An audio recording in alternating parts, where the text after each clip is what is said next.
Let's go live. Let's see what the people say. Here we go. Here we go.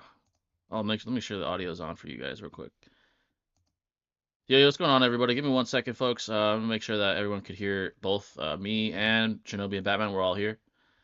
Give me a second. I think I need.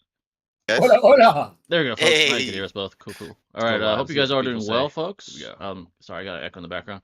What's going on, everybody? What's going on, Prodigy, Eteria? What's going on, brothers? We got a ton to talk about. Obviously, you guys can tell from the title. A couple big things to discuss, so I'll list them because they're all going to be discussed today. The Nickelodeon doc, my childhood's ruined. I think most of our childhoods are ruined.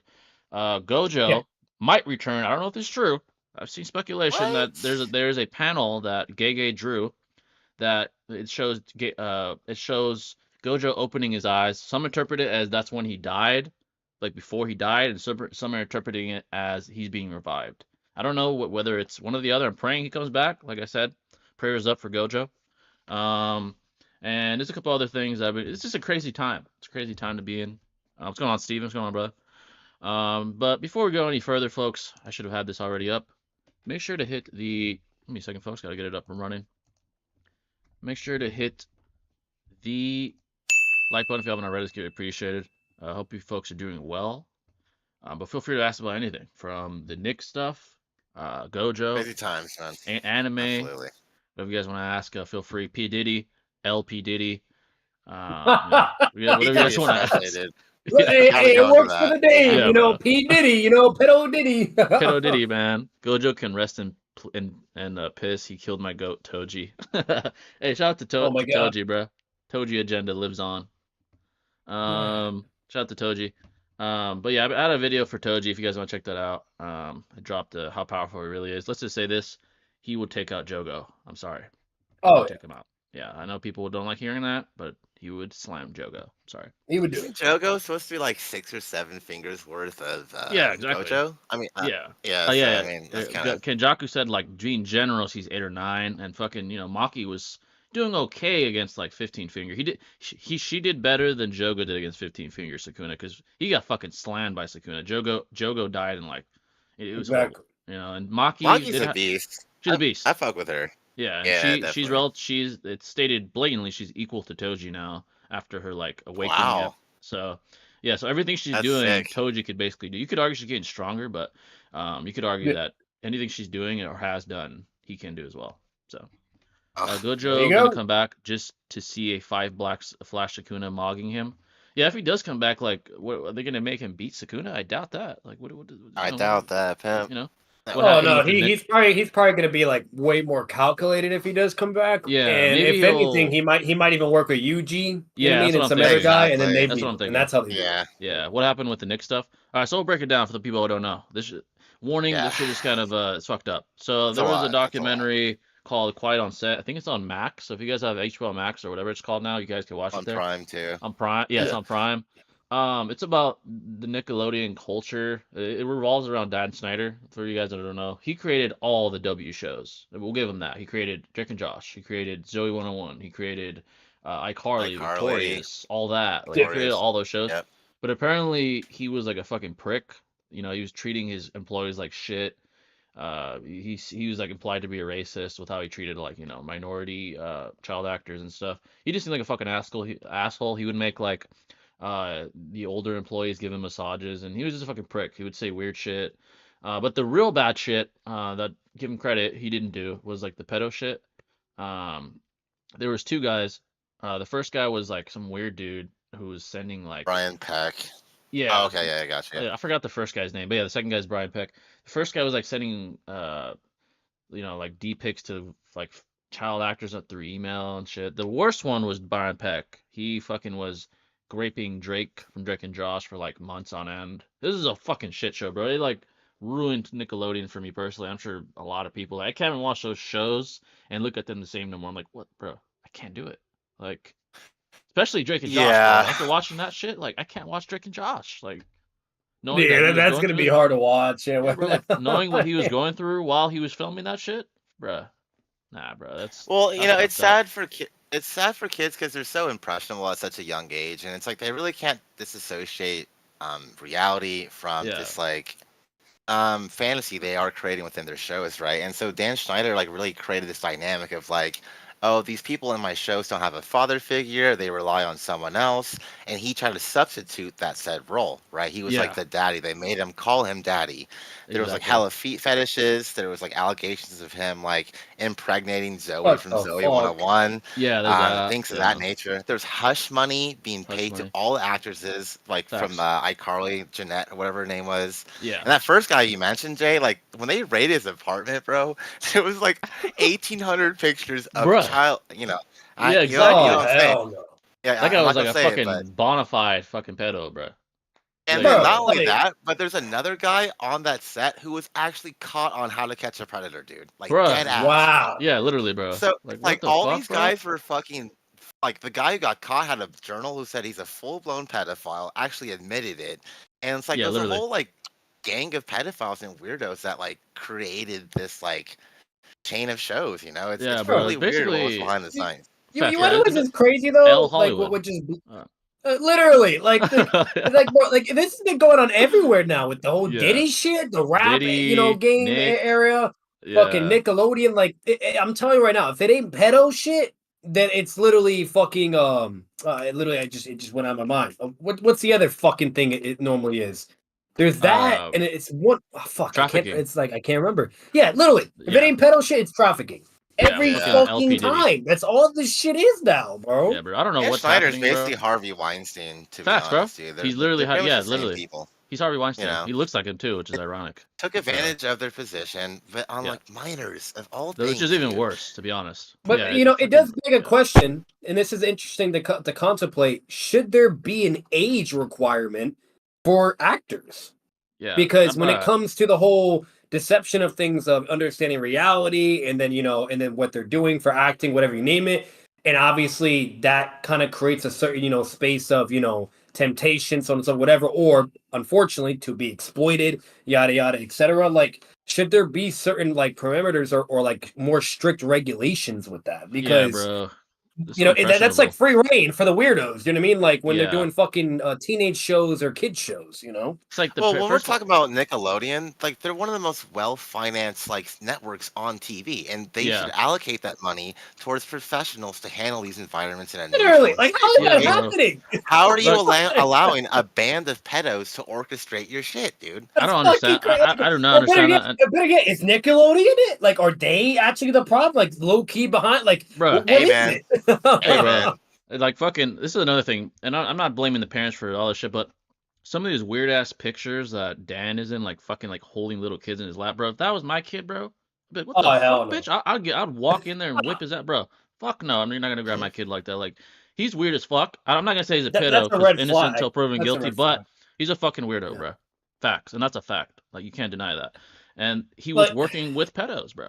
With pedos, like which is See that? it's one no, thing the context is there, like Santa Claus, whatever, you name it. But like, come on, bro. for no This weird reason, ass shits and fucking. giggles, you're just gonna be sitting in a grown man's like, come on. Bro, that's fucking weird, bro. So Nickelodeon's kind of ruined for I think most of us. It is what it is.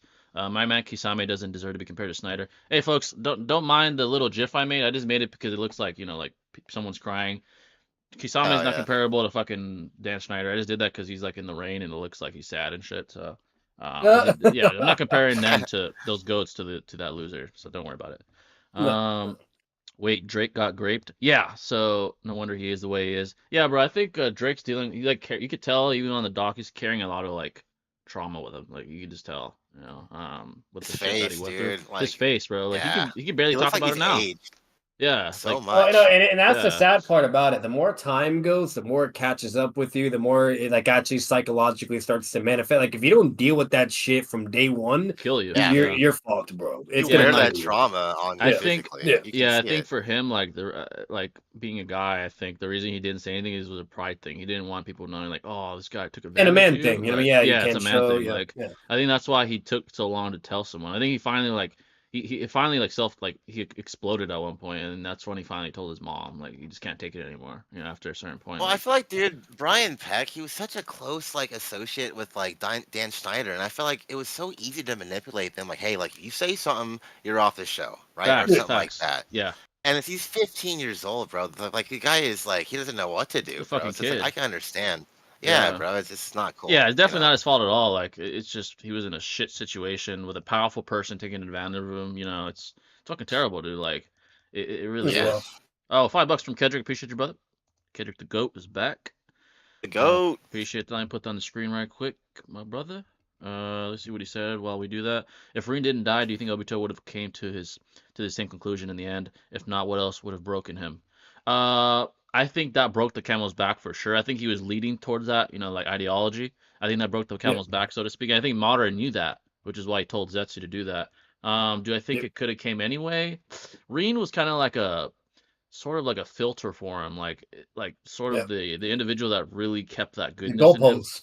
The Yeah, whole exactly. show. So Yeah. so if she were still alive, I don't think so. I think he wouldn't No. have Yeah. went towards that, So And we see yeah, that. We literally see it in the flashbacks, actually, in the manga, even anime, yeah, whatever, that if she was still around, that he would be there, but it was just his face would be fucked up, that he would also be Okage. It was all like the what if scenarios that like he was basically reimagining if things just went a certain way. Um, Mhm. and then not only exactly. that, like at the end of the day, everybody forgets, like, but Madara orchestrated that shit. It technically Yeah, was not supposed to happen. That should have never happened to begin with. yeah. Everything, like her Madara, somehow being fucking Judiki, like all of that shit, bro. yeah, Madara is more methodical than people know. Like he was very calculated Yeah. how to break Obito. From Without even being detected, he did all yeah, that shit, he bro. he he Like, yeah, he And played no him one knew he like was a fit. alive. Yeah, he played him like a You know, fiddle, bro. He didn't even know it. So yeah, you he's know, I, very I very can intelligent. honestly see Madara like orchestrating like a hit on Kakashi or something that may invoke the same amount of emotion and act as a catalyst towards the MS Facts. being awoken and things like that. But like, Yeah. I don't think Ren was like, or Reen rather, was like the only way to break him per Yeah. no. se. But it was Yeah, definitely not the like the only way. shortcut.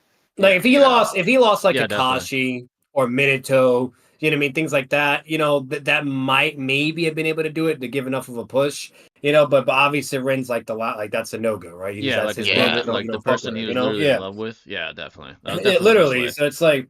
Yeah. So like that's why it's like and Madara knew that, and he knows how Chias are, how much they love you. It was a perfect, it's a perfect way, unfortunately, for Obito to just pull out the evil, and brokenness of him, right? Yeah, it's going back to that But whole like, like child impression, yeah, like that child impressionness, like going back to the Nick thing. yeah, Madara just manipulated him. Obviously, he's not a fucking pedo, but yeah. he manipulated him into like doing his bidding, in a very like malicious way. So Like, bro, like, and Madara realized too, like, what's people don't realize this, but it's an underrated feat.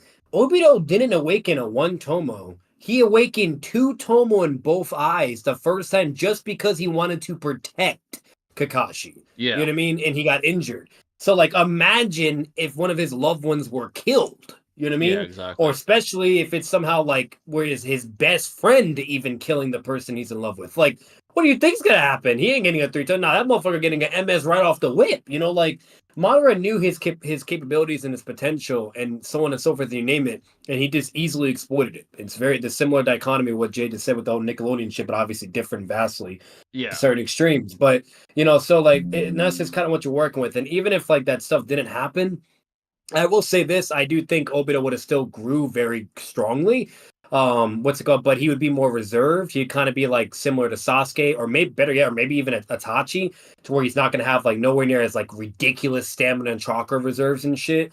Because the only reason why he could spam the MS and just do that shit nonstop is because of Zetsu cells, Hashirama cells. If he yeah, didn't have exactly. that, he'd be fucked. You know what I mean? Oh, So definitely. the way it Yeah, would go is like if he was still alive, he would definitely get the three Tomo really quick, or he might even be able to still jump to the MS because look at Sadara as an example. She's actually very similar to Obito.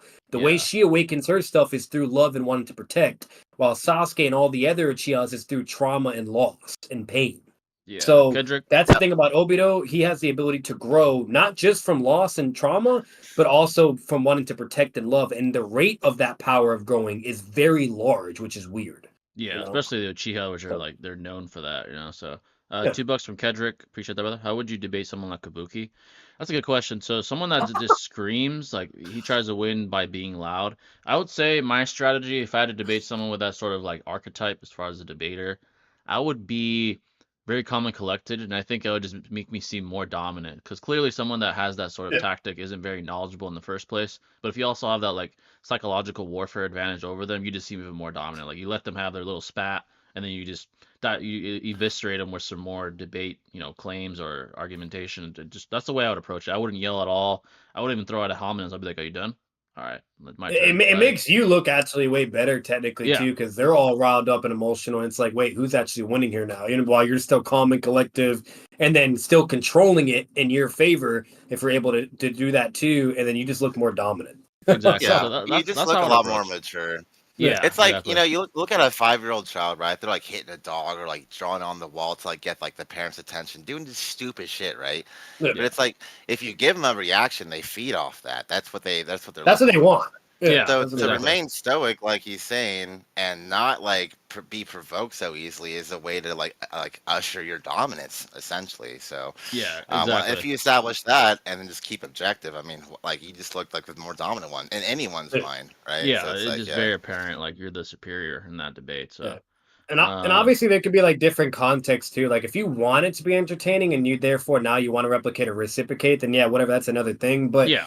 but if it's like a serious manner, which that was serious, what's it called? Then yeah, there you go. You know what I mean? Yeah, It's exactly. not really. Yeah. I'm convinced that 20 to 50% of the industry are either rapists, pedos, racists, Or murderers, these people are traffickers. sick. Yep. Yeah, facts, bro. That's what it's starting to seem like, bro. Especially this year and the It's last all the couple rich years. people, man. Yeah. All the Like, old rich people, bro. Powerful people in power like Weinstein or Epstein or Snyder or fucking. This is weird as fuck, bro. It really is. Yeah. And what Very, very blows weird. my mind, what doesn't even make any sense, because most of them started from like nothing, though. You know what I mean? Like, it wasn't like they were just given a spoon from day one, or had it easy. Like, not some of them, but not all. Like, most of them like started with nothing or this or whatever, and yet that's what they turn into. It's like, weird. What the Yeah, fuck? it is weird. You know, It's like that's what happens, bro. it's like power corrupts some, and power like makes some people prosper with power, and some are corrupted. It is unfortunately. It's kind of sad. Like I would understand that if you come from like a wealthy ass family or racist ass family, whatever,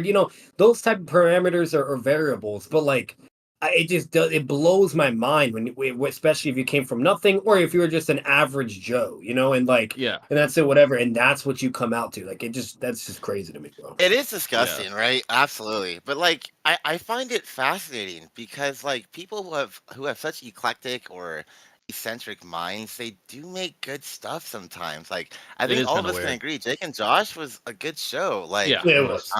People who have like twisted minds who are not necessarily straight edge, quote unquote, they make good shit. And that's the fucking odd thing about, I hate to admit it, like Michael Jackson, right? Michael Like Jackson. Great music, dude. You know, I don't know. It's just hard for me to disassociate like the music or the artistry they created. I can appreciate it, but to disassociate it completely from the person. There's that. Yeah, it is weird because that is a weird dynamic. Yeah, it's a commonality. It is a common dynamic. Commonality amongst very talented people. Not everyone. And I'm not saying. Here's the thing. It's not a justification whatsoever. Like all those guys, the guys that are peddlers are disgusting. But like, even just in general, like there are people that have these sort of like extremely obsessive type mindsets, like Jordan or guys like that. They have, he has gambling issues. Tiger Woods has like a fucking sex addiction. Like John Jones Tiger has a fucking Woods. drug addiction. Like Will Chamberlain. Will Chamberlain, yeah, it's kind of strange that Will Smith is a cuck and simp. Yeah, fucking Will Smith. So it is kind of weird that some guys that are so great have these weird things. But guys like fucking Epstein are just fucking criminals blatantly. But just in general, and to this day, I don't even understand how the fuck that man ain't canceled or still going with. Like, it blows my mind. Yeah, it's like Snyder, he's a fucking weirdo. There wasn't enough on him to like destroy him. He's his legacy's done, but like they don't have anything on him. But it is really weird. It's just really weird shit, So. And not only that, Jay, like with Brian Peck, I think in specific, like he had allegations a long time ago. He went to jail for I think 16 months and had registered sex offender, right? Obviously, but then like a year later, he gets hired by fucking Disney. I don't understand that. I didn't understand for like that Sweet at all. Life of Zack and Cody and shit like that. It's like I don't understand how that comes to light, bro. Like what Disney, are we doing? like Disney, how the fuck are you gonna? I truly don't understand how the fuck he got that job. That makes no sense to me. Like, bro, he's on the registry, bro. What the fuck? I don't understand that. Literally. Was that not public Working record? with kids again. Yeah, that's bizarre. Like, but I forgot, I'm fucking over tripping and forgetting his name, but Kane the Conqueror guy, fuck that though. Yeah, he loses his fucking career because some bitch scratched her. He finger lost everything. Nobody wants to hire him, and then look at Johnny Depp. But it's like, how the weird, fuck bro. does that happen? But then you have this guy, and you hire a fucking guy in the registry. Like, What That's the insane, bro. fuck? With kids, like what the fuck? That doesn't make any sense, bro. People should be questioning Disney for that shit. Like, what the fuck? I feel like Disney, like that's the thing. Take this. Tripping, This is the fucking crazy shit here. Disney is more offended and wants to crucify or punish you more. God forbid if you did something to a woman, and that's like, you know, allegedly, right? Because most of it's bullshit, right? You know, but you know, even if it was legitimate, they'll take that shit to fucking infinity and beyond, Buzz Lightyear style, bro. But yet there's a fucking guy in the registry or some pedo shit, whatever. Like, oh, that's great. You can come and facts. It's like Majors. Exactly, Cody. Yeah, Majors is shown in the video running away from a bitch.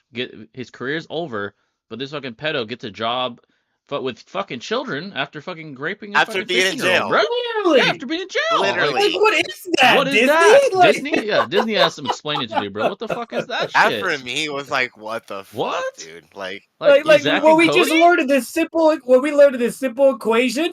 Yeah. Okay, what the woman fuck, damage is greater than kid pedo damage. Yeah, and all Majors did was like scratch your finger and accident or some shit. Like, bro, what the fuck? I don't understand that shit, bro. That's crazy to me. Like, yeah.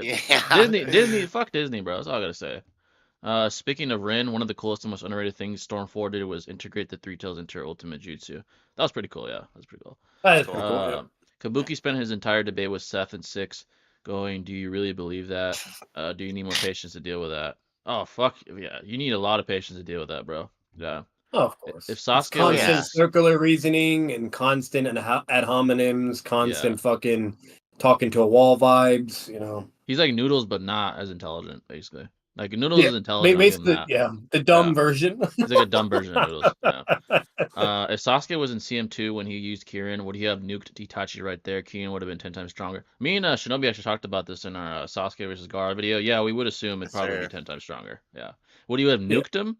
Well, he barely reacted to it. It might have been faster as well. If it's 10 times faster, is a good argument. It actually would have hit him as well. It's possible. Like, you know, I'll say this. This is like Sasuke is such a weird, interesting character because, like, to scale, this is where it gets a little tricky because, like, you have the Datara fight, right? And like Datara barely dodge base body speed, right? Exactly. Yet this motherfucker doesn't be like, let me use CM1 or CM2 and then charge him again. And I should probably speed blitz, right? You know, due to the amp. He doesn't do that. Instead, he tries to fight again in base and replicates the same fucking situation. Yeah. So it's like, would he really do that against Itachi? Is he really that smart? Yeah, it's kind of weird because that is true. That might be like an inconsistency. He doesn't do it in the beginning of the fight either. He waits till last fucking minute as a trump card. Yeah, that is kind of weird. Like, that is kind of bizarre. And he's all bloodlusted too. Yeah, and he's bloodlusted. Yeah, that is a strange decision. Like, maybe maybe Kishimoto's like, you know what? Like, Sasuke's smart, but he is not like Minato smart, in my opinion. Kishimoto is probably like, hey man, if fucking Sasuke uses CM2 and hits him with Kirin, it's rap. So I can't let him. Like, what do you do? Some shit. I gotta take that shit off. Bro, look at his Chidori turning Onyx. Imagine a fucking CM2 Kirin. Imagine the black Chidori Onyx. Imagine if Kirin was black. That'd be crazy. Like, literally. That'd be heat though. That'd be kind of cold. I'm not gonna lie. The thing that's weird about fucking goaded. It's like I really feel like all the fireball jutsus and Amaterasu like created the density of the cloud so it like manifests that dragon in the first place, right? So it took like a lot of exertion of chakra. Basically. Yeah, like prep. Yeah. That is true. Yeah, so it's like that's a good point. Yeah. Even if you use CM2 off rip and try to use Kirin, there's like no clouds to like work from. Right. You know, like he's like at mercy of his environment. That is true. There is another layer to it. When he was fighting Team 7 and whatnot, and then he was immediately resorting to use Kirin. Yeah, what's it called? If the temperature is just right, at least theoretically, because it was implied with what he was doing. And I'm assuming that was the technique he was trying to do as well. And Orochimaru, he's like, hey, don't use that. I remember that. I'm pretty sure it was. But either way, with that scene, you could technically conclude in that as long as the temperature is within the right parameters or variables, he could do it right off the get. But if it's not, which clearly it was with the Itachi, right? And then he has to create those variables, you know? Yeah, it's weird. So, I think the variables with Orochimaru would just be I would rationalize as being like a weaker version of what we saw definitely. Sure, because it's certainly like Kirin is a bizarre. It's strange to scale because there are several factors like the environment for sure. Like Sasuke's state of fatigue, what state he's in, if he is using the curse mark, like pseudo sage mode, amplification. There are several factors for sure that he play a did use role. pure lightning. It was like pure lightning nature. It was kind of like what Kashin Koji did to Jigen, where it was pure fire, like natural, not like infused with chakra, which is why he couldn't absorb it. It was way more stronger. So like he did like the peak maximum output of the element too. Yeah. The only thing he did is just created the variables with his fire style thing. And what then, we could deduce is the optimal contextual parameters for the perfect Kyrian would be like a stormy day, and he's fully healthy, and he uses TM2. That'd probably be like the most powerful Kyrian possible. But obviously against Itachi, he was fatigued. That is true. Like especially at the end, he barely had enough chakra to even like let the Kyrian go. He literally said like I might die here or some shit. So it was like that the environment was optimal, but obviously his current state wasn't. So if it was like both of those parameters were at their optimal, Kyrian probably would be stronger than it was there, and Itachi might have actually died, from the Kyrian itself. I mean, but it's hard to triangulate how much because there are like several factors as well. Like, and Susanoo's fast, bro. Like Susanoo's jutsu activation is fucking crap. Like Sasuke, like to be fair, he's not sick, but he only had an MS, and he's just like doing shit on the fly, right? Like so he's kind of like figuring out everything, you name it, and he's over here able to at least activate it fast enough to contend with Raikage V2 speed or AKA Yellow Flash Minato speed, Exactly. So like. So Susanoo jutsu activation is pretty fucking cracked, you know what I mean? So to be fair, you could still argue it would have been the same result, regardless, because then you at that point you have to be like, okay, is Sasuke with CM2 with the right weather, variables and his CM2 amp, would that now make it like fucking, KCM level or Minato level or Raikage speed level now, So that's the question, but and there's a fair argument for that, but overall, like it's just Susanoo is really fast. It's very fucking fast. Yeah, it's commonly like every time it's displayed, it's extremely fast. So, holy shit! I just remember how Kabuki tried to convince them that what Minato did not throw the kunai at Light. Oh, you're talking about Seth when he debated Kabuki. Oh yeah. Oh, I remember that shit. What alarms me the most is the people so willing to leave their children alone with people they don't know just because they're famous. I'm glad you're literally. Yeah, because a weird part in the doc, spoiler alert. I mean, it doesn't really matter. But is one part where there's this one actor. He was on All That, and his mom was like very vocal. But even the mom said like, "Yeah, I held my tongue a lot because I didn't want to ruin this opportunity for my son." So that kind of does show like when your son or daughter's given such an opportunity and you're vocal. Sometimes even those parents hold back because they're like, hey, I might not see something I completely agree with, but I'm gonna let it go because I don't want my child to lose this, opportunity. So it is kind of weird that, some parents are willing to let that go. She didn't see anything crazy. They didn't do anything to that kid or any like pedo shit, but just in general, like, that is true. Like some parents are willing to let more go just because the person that's dealing with their kid is like in power or some shit. So it is really bizarre. It is kind of bizarre sometimes that's the case. Money talks, I guess, unfortunately. So it's All That. That's the show with Amanda Bynes, if I'm not mistaken. Yeah, with Amanda Bynes, yeah. So like, Amanda not Bynes only like is it, she's fucked too from all that shit from Dan Schneider. Yeah, but like, not only is it weird to like as a parent to let your child be alone with someone, but like if you watch the shit on the show with It's All That, for example, they're having like chocolate wrestling with them, like weird shit all over their chest and shit. And they're like there's like this gunk shot, if you will, over their face to make it look like a exactly shot. Yeah, it's some really weird shit, bro. It's like if I was a parent watching that, I'm not condoning that, dude. Exactly. Like man. They talked about on the doc, like what Dan would do is he would like try to push the limits of what's considered sexualized and what's not. He would like really push the pace on that, and I mean we see it all the time. All the shows, fucking All That, iCarly, Victorious. Drake and Josh not as much because they're male, but even there too, like it's fucking weird, bro. It's fucking weird. Like Dan knew what he was doing. He's weird. You gotta fucking say that. He's a fucking weirdo, bro. Like that's a fact. It is fucking weird that he does that kind of shit. So there's a reason why Nick had to like pay him off, and they didn't like fire him, but they like paid him whatever residuals or whatever, and they let him go because they knew after a while they're like, oh shit, like this guy did too much damage. We gotta get him out of here. So. This really post interview with him. I don't know if you've watched it. So fucking like, dude, it was pathetic, dude. Like, there's no pushback. Like, the interviewer was an actor for him. Yeah, and it was on his channel. Dude. It was on the fucking Dan whatever that shit's called channel. I'm like, come on, bro, this shit real? That shit was pathetic. He probably paid him to do that shit. Probably paid that dude to do that. I believe it. At this point, I believe it. He needs to go, like, if he really gave a fuck, bro, he would go, like, I don't know, it's just some other thing that's not his own, not his YouTube channel. Go to, I don't know, go to fucking Fox News or whatever and just say, hey, I'm sorry.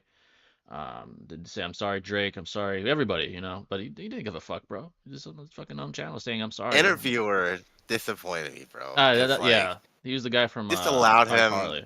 Yeah, fucking. I was like, exactly. He's like, he's like sympathizing with him. He's like, how do you feel? I'm like, what the fuck do I care how he feels, bro? Fuck did he go through? Why would anyone care what he feels? I don't give a fuck. Like, what the hell? Being real. Dude. And the thing is about with Dan, like, there's nothing really substantiated, but it's like there's so many like weird coincidences and like allegations and testimonies that just really makes you think, dude. And it's like when I was a kid, like with Zoe, for instance, I remember being pregnant, but I never thought for like, oh, it's because of Dan Schneider. Yeah, exactly. You know what I mean? Yeah. They put that shit under wraps real quick, dude. I remember that shit too. I was like, what the fuck? Yeah, that was like fucking weird ass. Yeah. Just, like, weird things in general happened at Nickelodeon when he was there. When he was his era, a lot of weird shit while he was in power happened. Drake with Zoe, with Amanda. This is fucking weird, bro. He's a fucking weirdo. This is a fact. Yeah. Unfortunate, dude. Really Majors is. got a movie coming up actually, so he can't find work. Marvel just doesn't want anything to do with him. Yeah, dude, Marvel's fucked up for that shit. I hope DC gives him a role. Majors is very talented, bro. I saw him on Creed, the Creed movie. I think it was Creed 3. He's a very talented actor, bro. Like free Jonathan Majors, bro. That's all I gotta say. I think and free Tory Lanez too. I think it's pretty implied that Obito would have broken if Kakashi or Minato had died instead of Rin. I agree. He could have broken, yeah, but Rin was probably the best candidate in Madara's mind for that because she was the love of his life, you know. So, but yeah, you're probably right though. Sasuke said the Kirin cost him so much chakra he expected to die of chakra exhaustion. Yeah, it's true. At that point, he was very fatigued. Yeah.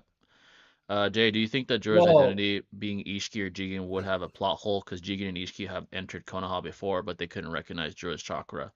Yeah, they're not going to make it Isshiki's identity because yeah, they would have already known his chakra signature. So yeah, you're right. That would be a plot hole. To give further info on the Kirin though, the Kirin technique that Sasuke did was pure nature lightning. It actually doesn't require any chakra output. That's the benefit of the technique and why it was so fucking powerful. Like Zetsu states verbatim, this would be the most powerful lightning technique we will ever see because it's just pure natural lightning instead of infusing chakra with it and so on and so forth, which is a pretty big fucking statement because we know the best lightning users are obviously like the Raikages and stuff, whatever, blah, blah. So the fact that you could technically argue like this Kirin is like even stronger than what they could fucking potentially output if you wanted to go that route. But yeah, either way, that's what makes it so crazy. Sasuke had no chakra because he used the substitution jutsu, which requires an enormous amount of chakra, which it was Orochimaru's weird substitution shit. Yeah, like the snake shit. Yeah. And then he did the fire style right after, along with activating CM2, and then he was completely gassed out, and that's when he had no chakra. Yeah, and then he was able to do Kirin, which requires no chakra, which is also stated verbatim. Now, he can infuse chakra with Kirin, because that's also stated as well, but Zetsu says it's not even like necessary because the fact that it doesn't require chakra and it's just pure nature puts it on a whole other enormous level entirely. So think of it this way, if you do a natural nature Kirin, and then even apply chakra to it, it'd probably even be more cracked. You know what I mean? Yeah, so if you infuse like a ton, for sure. Yeah, definitely. Exactly. So yeah. That's why. Yeah, exactly. Like the argument of or the question of how powerful would it be if he was like full power in CM2? It probably would have been stronger. Yeah, for sure. I personally feel like. Obviously, like I know that statement 100%, but I feel like he does use at least a little bit because it's like he's transforming lightning into a dragon. Like there has to be some manipulation aspect there. Yeah, at least a direct. You know, and also direct its path as well. So maybe just a little bit, like a little sprinkle. I would say at least maybe the Kirin itself it doesn't have any infusion, but I'd say like for him to direct the Kirin itself, I'd say at least a little bit. Yeah, that's fair. Yeah, because he's doing like a change in chakra nature. Which is what that technique. It's technically it's what Naruto did with the Rising Shuriken. Yeah. What's it called? But but no, I'm just going off like the statements. I was just reviewing it because I was like curious, but 100%. Yeah. I would say probably not the Kirin itself, especially since he was like near death. He probably directed it with the small chakra I left, but yeah, maybe the Kirin itself probably didn't have any chakra in it because he was. No, I agree with that completely. Yeah, he was fucking like dying. $5 from Kedrick, appreciate it. There's no question about how strong do you think Gohan would be if he kept training? Think about it this way. This is to put it in perspective. Now, I'm not saying this would be true. Frieza, with 10 years of training, we saw how strong he got, right? In the hyperbolic time chamber. Now, imagine how strong Gohan would be. Just put that into perspective. How strong would he be if he went into the fucking chamber for 10 years, bro? And what beast mode too? Yeah, imagine because it's imagine what he would be. Imagine. Gohan, like he was like 3 years with Goku, I think, right? In the hyperbolic. Yeah, they were training for 3 years, I believe, and like initially he wasn't Super Saiyan. I don't think so. Prior. Yeah, he wasn't. I don't think so. Yeah, no, he wasn't. I think he got it in there. I think it was when he first got it, he was inside it. I think, pretty sure. Okay, and like when they came out, they're like a 1.5. They're like Super Saiyan in base, you know? Yeah, in base. Yeah. That's not like a huge gap, to be honest, bro. So that it's is like true. what Frieza could do in 10 years, he went from being relative to Blue Loki to like far surpassing like Ultra Instinct and Ego collectively, dude. Like, yeah, you know, that's quite a gap, dog. Yeah. So, yeah, that. Hey, man, that's huge. Shinobi, it's a little bit backtracking, but I just reviewed it. I don't know, bro, because Itachi, he says, because Sasuke's talking shit like, "Oh, you're gassed out, buddy," whatever, blah blah, and then Itachi's like, "The shotgun can assess chakra and see chakra levels. Stop bluffing. I can see that you're out of chakra, meaning that you can no longer do anything." So he says he's out of chakra. To sound like shut the fuck up. I know you're bluffing. And then Sasuke, and then it goes from there. And he's like, nah, like he's like, yeah, I don't have any chakra left. I've used it up in that fire style jutsu, but do you really think I would come here to kill you unprepared? So I don't know, bro. Like if he's out of chakra, there's two things that happen, right? Either he passes out or he's fucking dead. He has to have some chakra. That is a fair point. Yeah, I think I would say, I would probably say. Kakashi states that. He states that like multiple times. If you run out of chakra, you die. Yeah, either die or pass out. I think Itachi probably didn't mean it hyper literally. He probably meant like relative to 0%. You're relative to 0%. Like he's getting really close. Yeah, exactly. Like critical. That's fair. 5% probably type. You got me there. I forgot about that. You got me there. Why does Hollywood attract so much scum of the earth? Here's what I would say. I think power attracts scum in general. Power, money. I think. Yeah, in general, money corrupts. It does. It tests your mental fortitude. It really does, bro. Yeah. Money brings out more of you that like more. That was already there really too. Yeah, exactly. And guys like Snyder and guys like Epstein, those guys, they already probably were dickwads. You just didn't know about them, and they got all this money, and we saw what happened. They got. Because think about it this way: money is power, right? You know what I mean? Like it allows you to evolve in a sense, right? To be able to open up to different channels, different perspectives in life, to embrace in yada yada, etc., whatever. So if you don't have like that element of power and so on and so forth, you're not really allowed to really reveal what you are as a person and so on and so. You know what I mean? Like it's not as transparent. But the moment you have that door open for you, it's fucking free reign, right? And then there you go. Now you finally see what was technically already there. You just didn't have the resource to fully embrace it. And that's why it was concealed and you just didn't know. It's kind of like a deceptional thing, Yeah. So $5 from Kedrick. Appreciate that, brother. Once again, if Joker didn't exist, who would be the greatest villain of all time? That's actually a good question. Villains that are all-time greats. Who would I put up there with Joker? Joker. Maybe. See, Venom. He's more aesthetically pleasing with the whole like badass power element of things for me, like the symbiotes and shit. But if I had to say like overall, like writing, villainary, you name it, it's between. I'd say either Thanos, that I think had the biggest pretty great overall impact, or you could say Doctor Doom. He was a fucking problem. Or you could go Green Goblin, right? Of Spider-Man. Let's be real. How much that motherfucker has caused that man so much problems. Like, come on. And comic book wise, those guys are probably up there. Like Green Goblin's great. Green Goblin villain's great. Darkseid too. Now, if we're talking, Darkseid's a good one. If we're talking all of media, because Joker's so great that I think he's just the best in media. Period. Besides Satan. Everything. I would probably say like Walter White was a villain in the end. One of the greatest. Walter White. some other like all-time great shows. Now, I Fucking saw the villain Walter in this because I'm in season 2. I've been very patient with. I would have been done by now, but my girlfriend actually really liked it, so I've been having to wait for her to like catch up with me and whatnot, and then I can continue on. But there was this one episode where he's drinking with his kid, and like the cop is there too. Oh yeah, I know what and you're he talking gets about. like fucking Yeah, evil Walter piss mode. Like he was it's weird. pissed. He It's like wanted his blood. ego. Yeah, his ego got so inflated that every little like, I guess the way I would It was describe it is every pissing him little like, off. yeah, every little threat to his fucking manhood and ego set him off at that point. Like Yo, he fucking went off on that cop. Like when yeah, he gave the kid like a third shot, and then the cop dude's like, "Oh, all right, I think that's enough." He's yeah, that's like, too much, "Fuck, you talking to?" Like his voice, like he was so aggressive, and it bruh. was like you kind of like he turned into a demon out of nowhere, bro. I Yeah, was like, bro. "What the He became fuck?" like hyper. His ego became like hypersensitive at a certain point. Like certain points It where was such good acting, so and good. like I was like, "Yo, this motherfucker All flipped time the great. script." Yeah. And then when the police officer was finally getting pissed because he was trying to have self control and be calm and collective, and he tried to reason with him, and he's like, "Give me back my fucking beer right now, bitch!" Yeah, Like I you was like, do oh, it. It was hilarious. yeah, I was laughing, but at the yeah, same Watch time, that. like, bro, it yo, was this so guy good, is. bro. He had like, some scenes that were so fucking goated as fuck. $2 from Kendrick, appreciate it, uh, brother. Itachi versus Ray I was Kage gonna Ace. say, Darth Vader would be an honorable Oh, mention. that's I a good feel one. like Yeah, yeah, Darth oh Vader's good. yeah, Yeah, of Darth course, can't Vader, go Darth wrong. Vader. he's goated. Yeah. Itachi versus A, speed and reaction only. Appreciate the $2, brother. So Prime Itachi, the closest thing we see to that, I always say, is Edo Itachi. He shows speeds beyond that of Minato. Being able to best uh, Casey and Naruto and Killer Bee simultaneously at times Yep. in combat. Also, I Base know people hate to Sharingan. hear this. He blitzed Nagato. People hate to hear that, but he Yep. did. We shitted on Casey and Uh, Naruto at the Incorrect. same time. Yeah. Incorrect. but No, I'm kidding. yeah, so I would say he probably has greater speed and reaction time at his best. Now, if he's sick, I And, don't think so.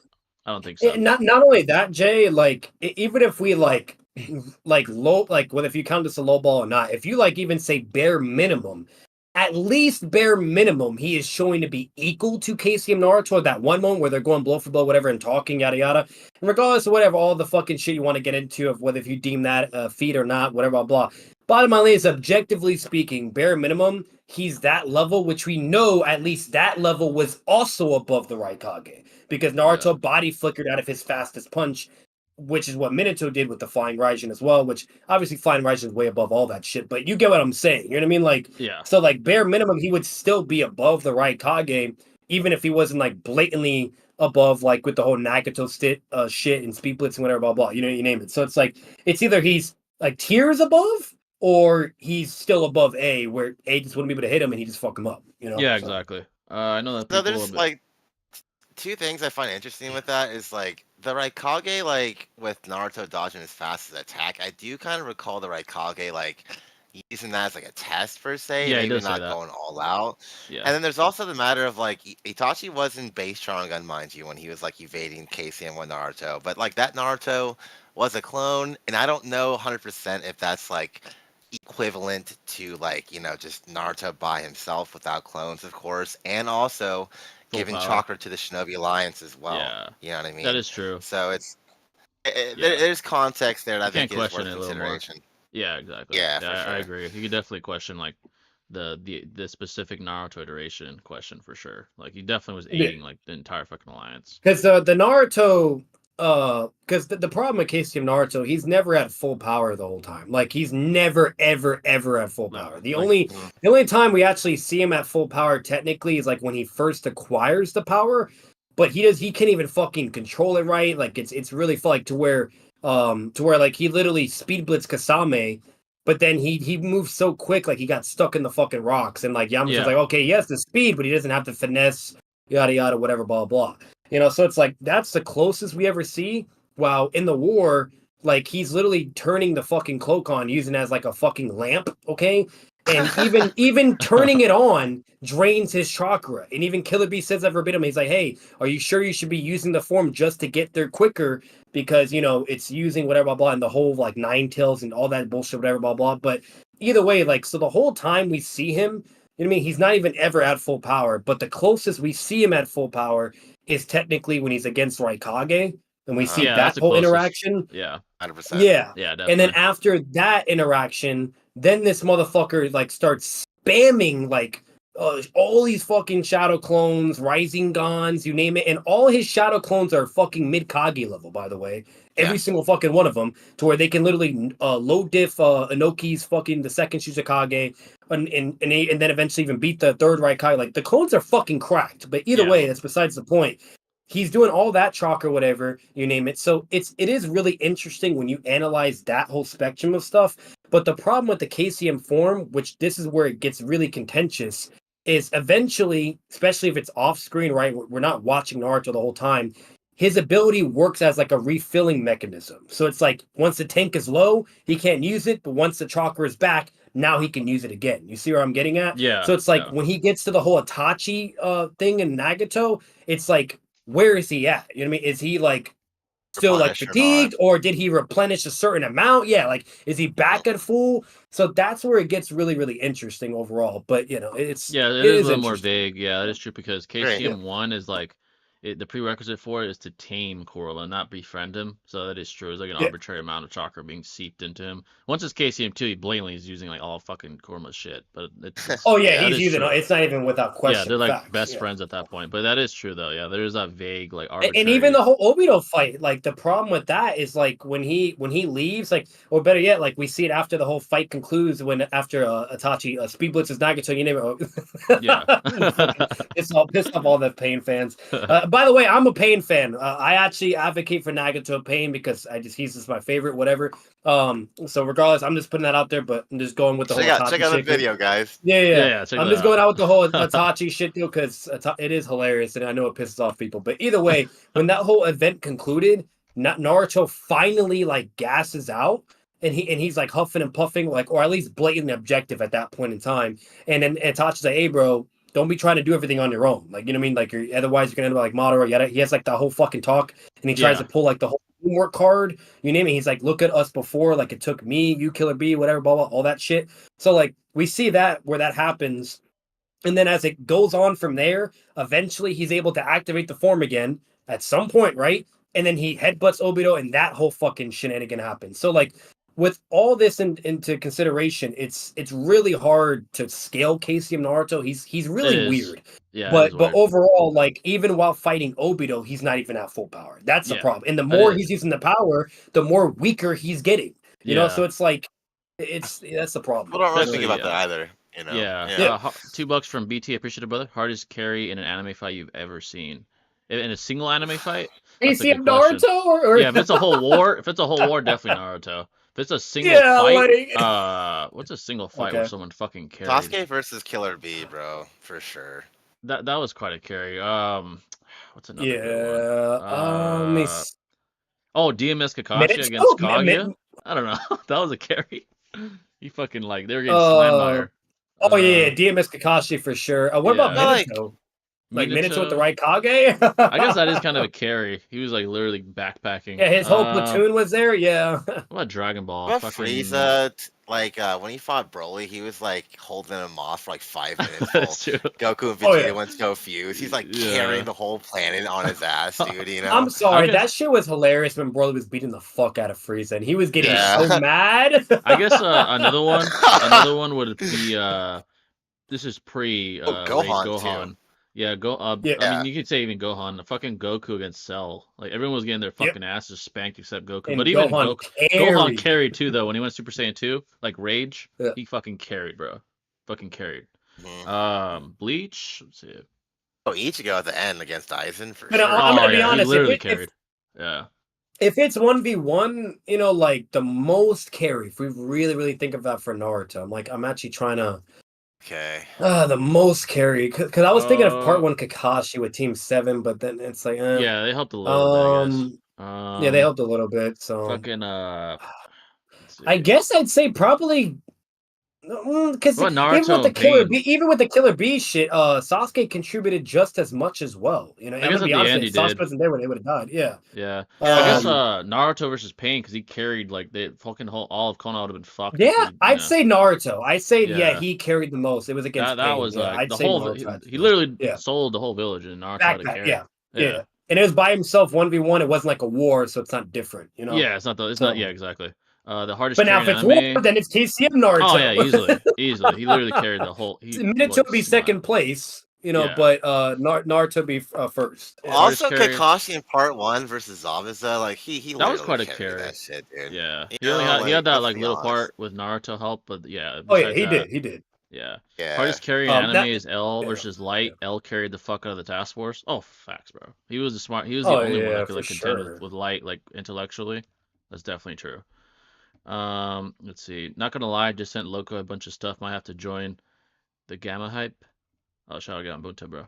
Oh, here's another good one. I don't think it's the most, but Itachi for fucking with the Nagato shit. I'm sorry. Oh, he did carry. No, Yeah. that's a big fucking carry. Yeah. And then with Sage Mode Kabuto, you like yeah, no, Kabuto you for can kind of sure. say that too. Like I'm sorry, but he was baby and Sasuke and helping That him is massively. true. Okay, so Yeah, so true. like overall, like you could say the Itachi shit too, really, but. So stopping the reanimation is huge, bro. That's a backpack, bro. Yeah, that backpack, bro. I'm like everybody said, like all the smart people. But if it wasn't for Naruto and Itachi, they would have lost the war. Also, Hashirama. Let's be honest, Tobirama didn't do shit, bro. Like nah, he carried the whole thing. Facts. Like Tobirama, he was like the convenient, like Tobirama's kind of like the thing where it's like you have like a fucking. Like you get a spray bottle, right? And then you put the chemicals in. He's the spray bottle, right? He's just he's convenient. But he's not the chemicals, Yeah. Yeah. So, but Hashirama. I'm gonna be honest. Now thinking about it, not even. I wouldn't even say Hashirama. If we're actually like this is hard. Okay, I'm actually curious what Jay and Shinobi's gonna think. It's either Naruto overall or Minato because if Minato didn't show up as an Edo, everybody would have died from the Ten Tails. Yeah. Twice, remind you. It was twice. It's Tobirama states it verbatim. He's like, hey, I'm such a fodder bitch. You saved the Shinobi Alliance twice. Okay? Yeah. So, so I'm just saying, bro, like, don't get me wrong, Naruto did backpack and he was fucking solving the whole war. But Minato, with all the shit he did in his previous wars, and then saving the Shinobi Alliance twice, I think that's more president. It might actually be Minato. Yeah, Minato basically carried the third Great Ninja War. Let me say this real quick, right? The reason why I say Hashirama is because, like, he taught Hiruzen, who taught Jiraiya, who taught Minato, who also taught Naruto. So it's like, without Hashirama, none of this shit really would have happened. He basically, if we're going like historical, yeah, sure, I'll give you that. Hashirama technically backpacked the whole world when he fought Madara, if you mean technically. Yeah, like narratively, it's obviously Hashirama historically. I agree. But if it's like war setting wise and like the Naruto, most general capacity of backpacking, I would actually say Minato or Naruto. Yeah, they like probably the most kill count, highest kill count. The reason why I'm still leaning more over Minato is because he was already backpacking wars before and had to run on site, and he also saved the Shinobi Alliance twice. That's the entire fucking ninja world. Yeah, both of them. Okay, yeah, fucking backpacking twice. Minato go, bro. Yeah, that's what I'm saying. And he got there first. I don't want to. Hey, I'm gonna say this right now. Maybe we'll push a new agenda. Okay, they're all trying to get to that fucking battlefield as quick as possible. To be fair, you could say Hashirama wasn't because he wasn't in Sage mode, so I'll give you that. But Minato, all of them, they were all trying to get there, and Minato was way fucking faster. Way before. Yeah, way before. Tobirama fought Jubito. Oh my god, dude. Go on. I'll just say it. New agenda. Minato's faster than base Hashirama, Tobirama, and Hiruzen. Way fucking faster, By the way, folks, if you guys see on the right screen here, fucking this GIF perfectly describes talking to fucking Kakuzu fans, Tobirama fans, Sasuke fans, or Facebook scalers, bro. Literally, it's a perfect shit right there. Like you just know it's a never-ending cycle, bro. Tobirama shattered the Diddy gate that held down the 10 tails, and he also. Oh my god. It's like, bro. He heard the divine tree with his Squirtle water style. Gohan and Goku's father-son Kamehameha over Vegeta's final explosion. You mean like which one's cooler? They're both pretty cool. Yeah, they're both pretty cool. They're both pretty also, good, Kiba dented the fucking Rashomon gates. Is that supposed to impress me a lot, dude? Like, come on. I'll say this: Dragon Ball Z is so legendary to where I'm sorry, but like Boruto tried to replicate the moment in a sense with with Naruto's rising gun with Boruto. Nowhere close. Like I'm sorry, the father and son Kamehameha just goes so fucking hard, bro. Even in the games. When they show it again as like ultimate moves, it's so fucking fire. good. It's Yeah, it's so fucking good. amazing, man. I remember Discord servers. What did that say? I Okay. respect Goku for sacrificing his life multiple times, but like what I don't respect is giving Cell a sensu bean, bro. Like Oh, you missed dude, it that down. didn't That make any was fucking sense, bro. wild. That was dumb as shit. I was like, Goku, what the fuck are you doing, bro? But that's Goku for you. He don't Yeah, care, It's bro. like that wasn't fair. Let me give you a yeah. sensu bean. Like I'm like, bro, bitch. it's too chivalrous, bro. What the fuck And is then that? Cell in the end is over here not playing fair and cheating. That fucking shit, bro. That was dumb as fuck. I don't know what the fuck he was doing with that That's shit. The fucking Goku for you. That was instant an L moment. transmission Kamehameha was fucking lit though, dude. Oh, that Like shit was that was fire. prime. Yeah, that was Yeah. definitely like peak Dragon Ball. I remember Discord servers getting into the flame wars of whether Itachi blocked with Kirin with what does that should say? With his full Susanoo or with a ribcage. Thoughts on that topic? I'm pretty sure when he got hit with Kirin and like the smoke went away, he was still in his I skeleton. don't Like it think was it still was. skeleton Susanoo, right? I think. Yeah, it was a skeleton. And he said if I didn't have this, I'd be dead. Like I don't think it was the rib cage because the rib cage is the I least agree. most durable out of everything. And Yeah, like, probably and the not. right Kage was chopping through that shit like butter. And I don't know. I'm gonna at least give Probably the Karen some head. credit. I don't think Sasuke's fucking KCM, which I think is Yeah. nonsense. But I'll say this: Karen is no joke of a jutsu. You know what I mean? And Yeah. if it was rib cage, I do, especially sick AIDS Itachi. You know what I mean? I think it would have went through his Even the ribcage. I'll trajectory state of that. the trajectory of the Kirin's from above. So it was probably like the Yeah. skull or some It, shit. it would have, yeah, it would have to be the skull, bare Yeah. minimum, which makes sense. And even the skull is fucking cracked in durability because Sasuke had the skull shit in the Five Kage Summit. He didn't even have like he had to turn the ribcage off. He was like, oh, this shit's fucking ass. He learned the hard way against Raikage. But when he activated the skull and it went up to that the second form, like Gara, all of them, Gara, Darui, all those motherfuckers spammed all their strongest jutsus, and he ate that shit with just the facts. skull. Like Literally, bro. that's the second weakest durability form for a Susanoo, and it's fucking cracked. Yeah. Like, Yeah, I think it ribcage, I is doubt it. ambiguous. I feel like upon it implosion or explosion, like there's obviously a huge smoke screen that's like blocking our peripheral, and I feel like it is plausible to say that Itachi used like the Susanoo or even the Yanamir upon the strike, but was so fucking fatigued that as soon as it was done, like hitting him, he had to like melt away his like Susanoo because he's literally on the brink of death. You know what I mean? He couldn't just sustain it for very long. So. Yeah, exactly. Oh, $5 from Kendrick. I appreciate that again, brother. I've been watching The Boys. I'm in season 2. Billy the Butcher is my favorite character. Why is Homelander in the Deep so weird? So Homelander has probably one of the biggest god complexes I've ever seen. Yeah, he has that, and he has like parental issues, which is why he's like he has like this weird fetish with moms and shit. Like where that one blonde lady was like he's so fixated on her with like literally like from a sexual aspect and from like a motherly aspect. The Deep, he's just a fucking weirdo. I think he's just like a perv. So there's not really much to say about him. But he's the embodiment of a fucking epic failure, like disappointment. Yeah, he's like, just a pussy. Bro. Like he's a pussy, and like it's all about image. Over Homelander here blackmailing that chick to fucking get sex too with her. Like Homelander is just like a very traumatized. Like ironically, regardless of how powerful he is, ironically he's like super traumatized. He's a man child. Like he's a man child, despite having like godly power in that verse. That's why he is quite the villain. He's a great villain, honestly, because he's funny as fuck though. He has he's moments. funny as shit. Funny as shit. He has like goodness in him. It exists, but it's overridden by his ego. Like the only thing that stops him from his ego overriding him was his son. His son, I remember when spoiler alert, at the end, actually never mind. You're watching season 2, I'm not gonna say it. But his son, I'll just say his son is the only thing that like stops him from like his ego. Kind of brings up some humanity of him and whatnot, but like the only L component of Homelander is just that weird fucking shit that he be doing. He has like some weird like kinks and fetishes. Some weird fragile Yeah, probably due to not having an actual mother and being like a fucking lab rat, but like still, he does have like that girl shit, that titty milk shit, the shapeshifter guy to do. Oh, like, that was weird as fuck. Yeah, that was weird as fuck, he's bro. just fucking weird, bro. Yeah. I think he like had it. Like, you need to watch that shit, bro.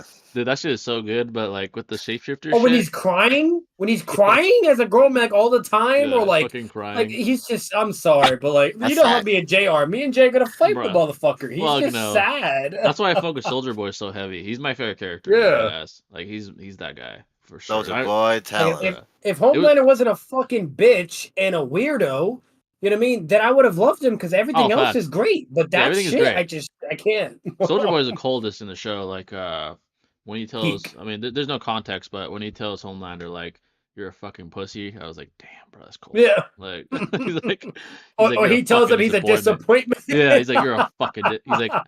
He's like, I might fuck with you if you weren't such a shriveling fucking pussy. I was like, damn, you fucking flamed his ass. Like that shit was cold as fuck. That's probably the coldest part I've seen in the whole show. I was like, damn, bro. Like, bro, no, Black Noir was more goated than fucking Homelander. Oh yeah, Black Noir is way colder than Homelander. Like, coolness wise, way cooler, bro. Yeah. Way cooler. Yeah, absolutely. Aesthetically, for sure. Yeah, and aesthetically, he looks like fucking like a ninja, bro. That shit was dope. Yeah. I'm still pissed at myself for missing a tweet and Facebook post involving YouTubers I have beef with. Dude, if you want to find beef, bro, Twitter and Facebook are the best places, bro. There's a lot of fucking people on there that just talk shit. That's a fact.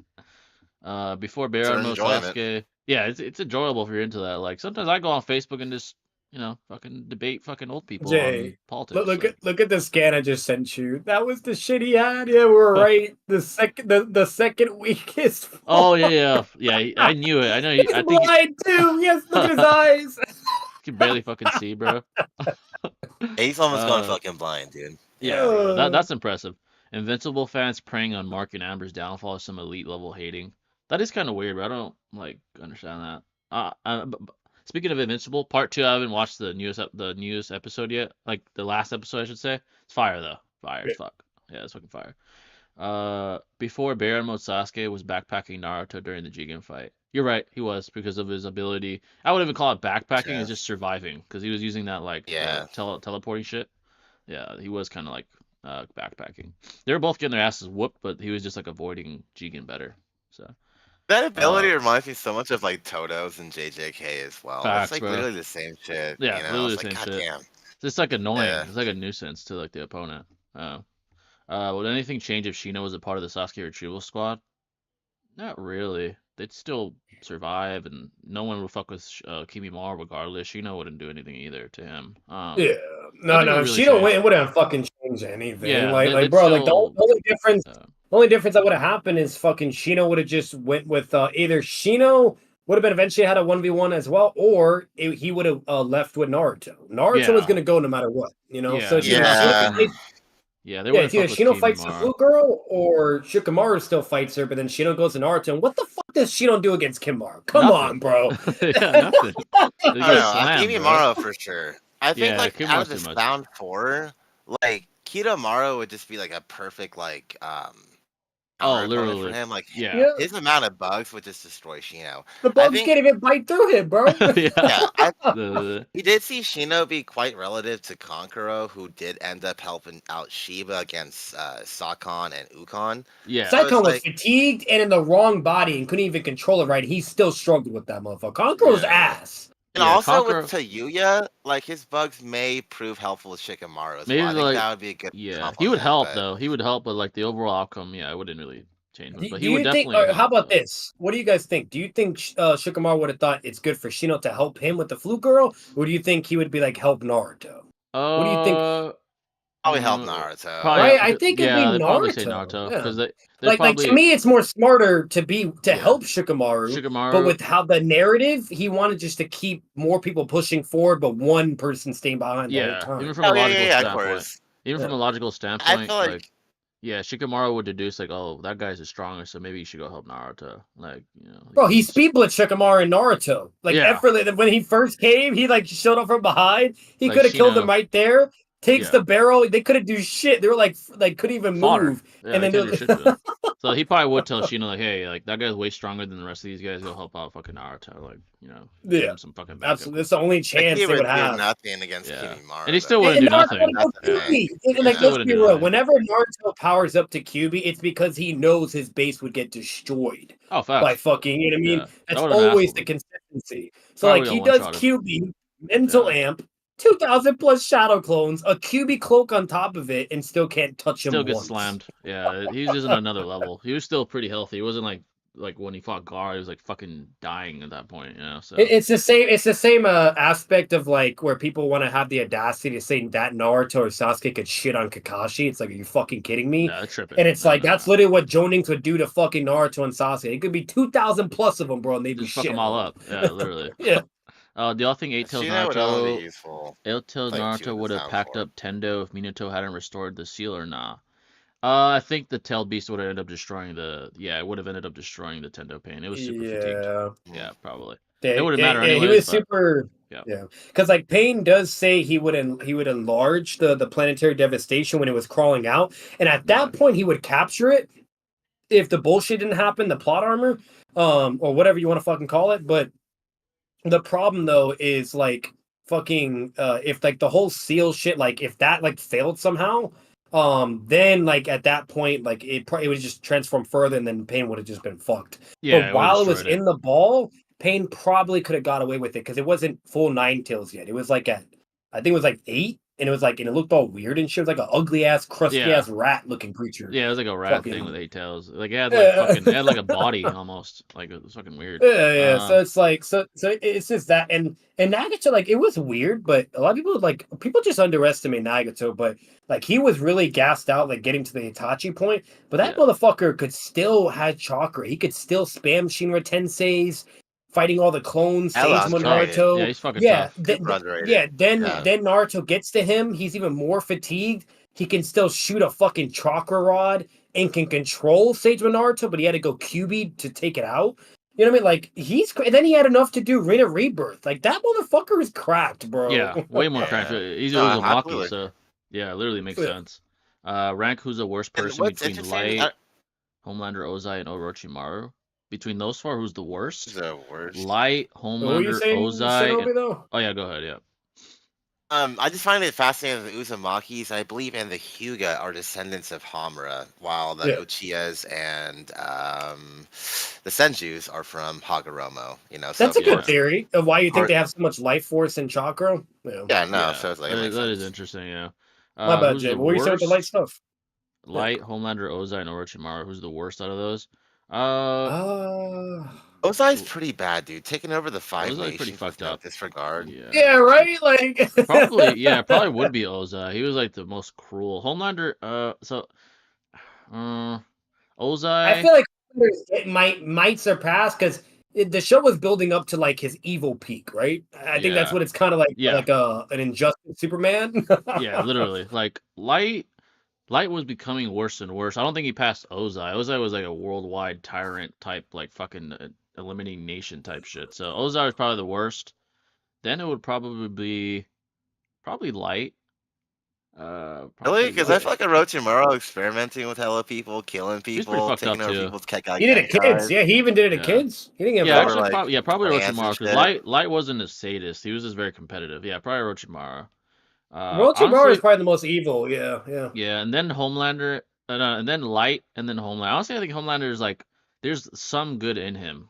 You know, there's like, it exists. He's a fucking asshole, but like, it's in there somewhere. And he just needs a hug. He's that guy. Yeah, like I think with the right guidance, like for example, if Soldier Boy was in his life, he would still be a prick because Soldier Boy is a prick, but he wouldn't be like all fucked up like he is now. You know, exactly. So he'd probably like the most good out of those 4. Like you're spitting facts on that, Jay, because when we saw Soldier Boy way before, like in the Captain America era, like he was literally like helping the United States. He was fighting wars, you name it.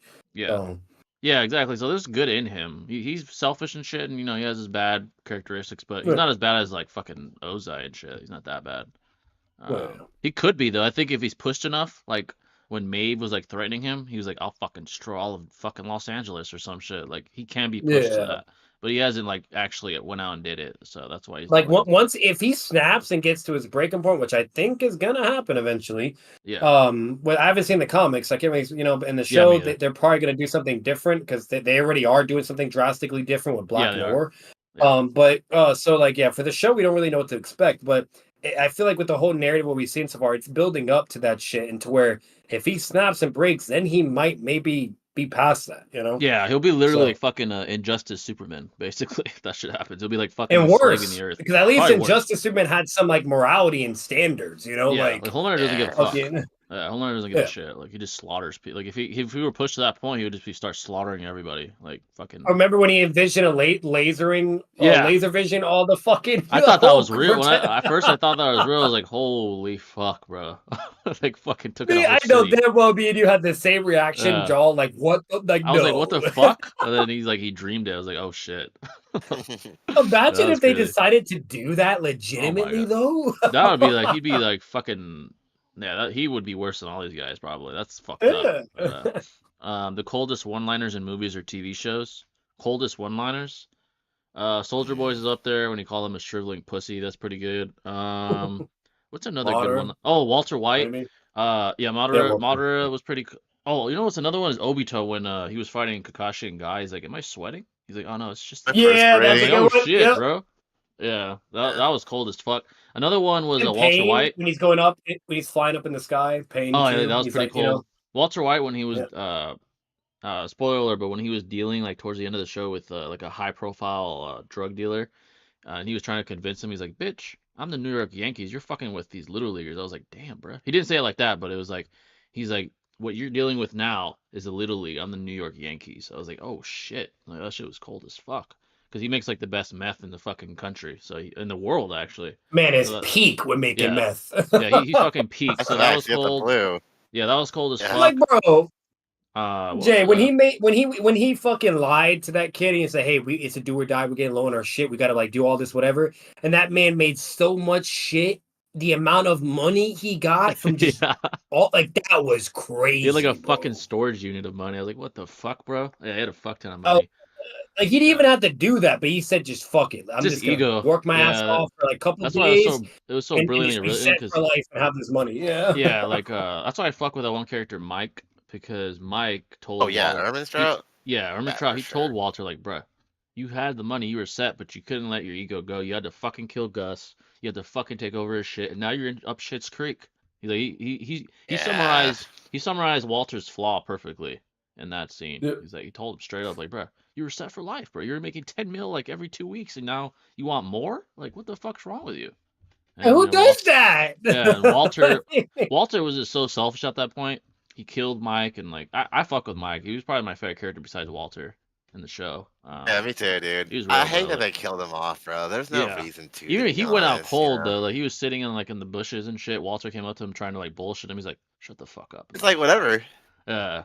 He's like, literally, "Shut the fuck up and let me die in peace, please." He's like, "Get the fuck out of here." Like, and he was dying too. He didn't give a fuck, bro. He was like, "Fuck it." Yeah. You know, he was real. He was a real one. But as an atheist, growing up as a Christian, I like to look at early canonicized and not canonicized Jewish theology. I just like to learn about people's belief systems. But Greco-Roman mythology, morality is foreign.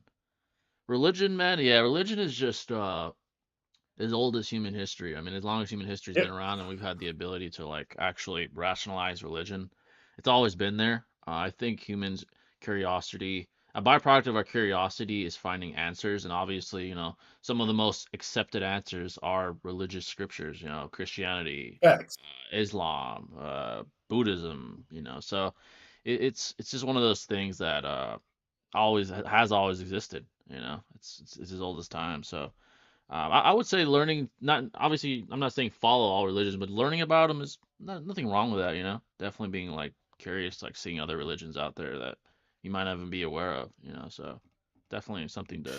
It's not bad, nothing wrong with it, you know. You might learn something. Yeah, no. Yeah. I think curiosity is part of what humanity is, you know, part of essentially, you know. And I feel like what life is and how it was started in the first place is something that we've all tried to answer in some form or another. When we look at like ancient times that like started these scriptures with like Buddhism or Hinduism, etc., these were faiths that were meant to rationalize the explanations of this phenomenon around us, you know. And with time progressing and evolution in terms of technology progressing, like we have science and other things that kind of like complement theories in terms of rationalizing them. And so I feel like religion is meant to serve as an answer to folks. You know what I mean? I feel like it's such a pseudoscience what life really is. And if that gives you purpose and like more power to you, you know what I mean? Exactly. So. And I would say the best religions that, the reason why they're so heavily followed for generations and centuries because they serve as like a manual for what we do know, right? Like Ten Commandments, Islam with their sort of laws. So they also serve as manuals to what we do know, like how to live your everyday life. And a lot of those religions do have very like noble sort of, I guess, statutes to follow. So religion definitely has its benefits. Obviously, there's the downside, like the extremists and stuff from all religions, not just one, but the extremists that take Yeah. everything hyper literal, like literally fucking killing your wife if she fucking looks the wrong way or some shit. Like those are the extremists, But religion definitely has its, its pros and cons for sure.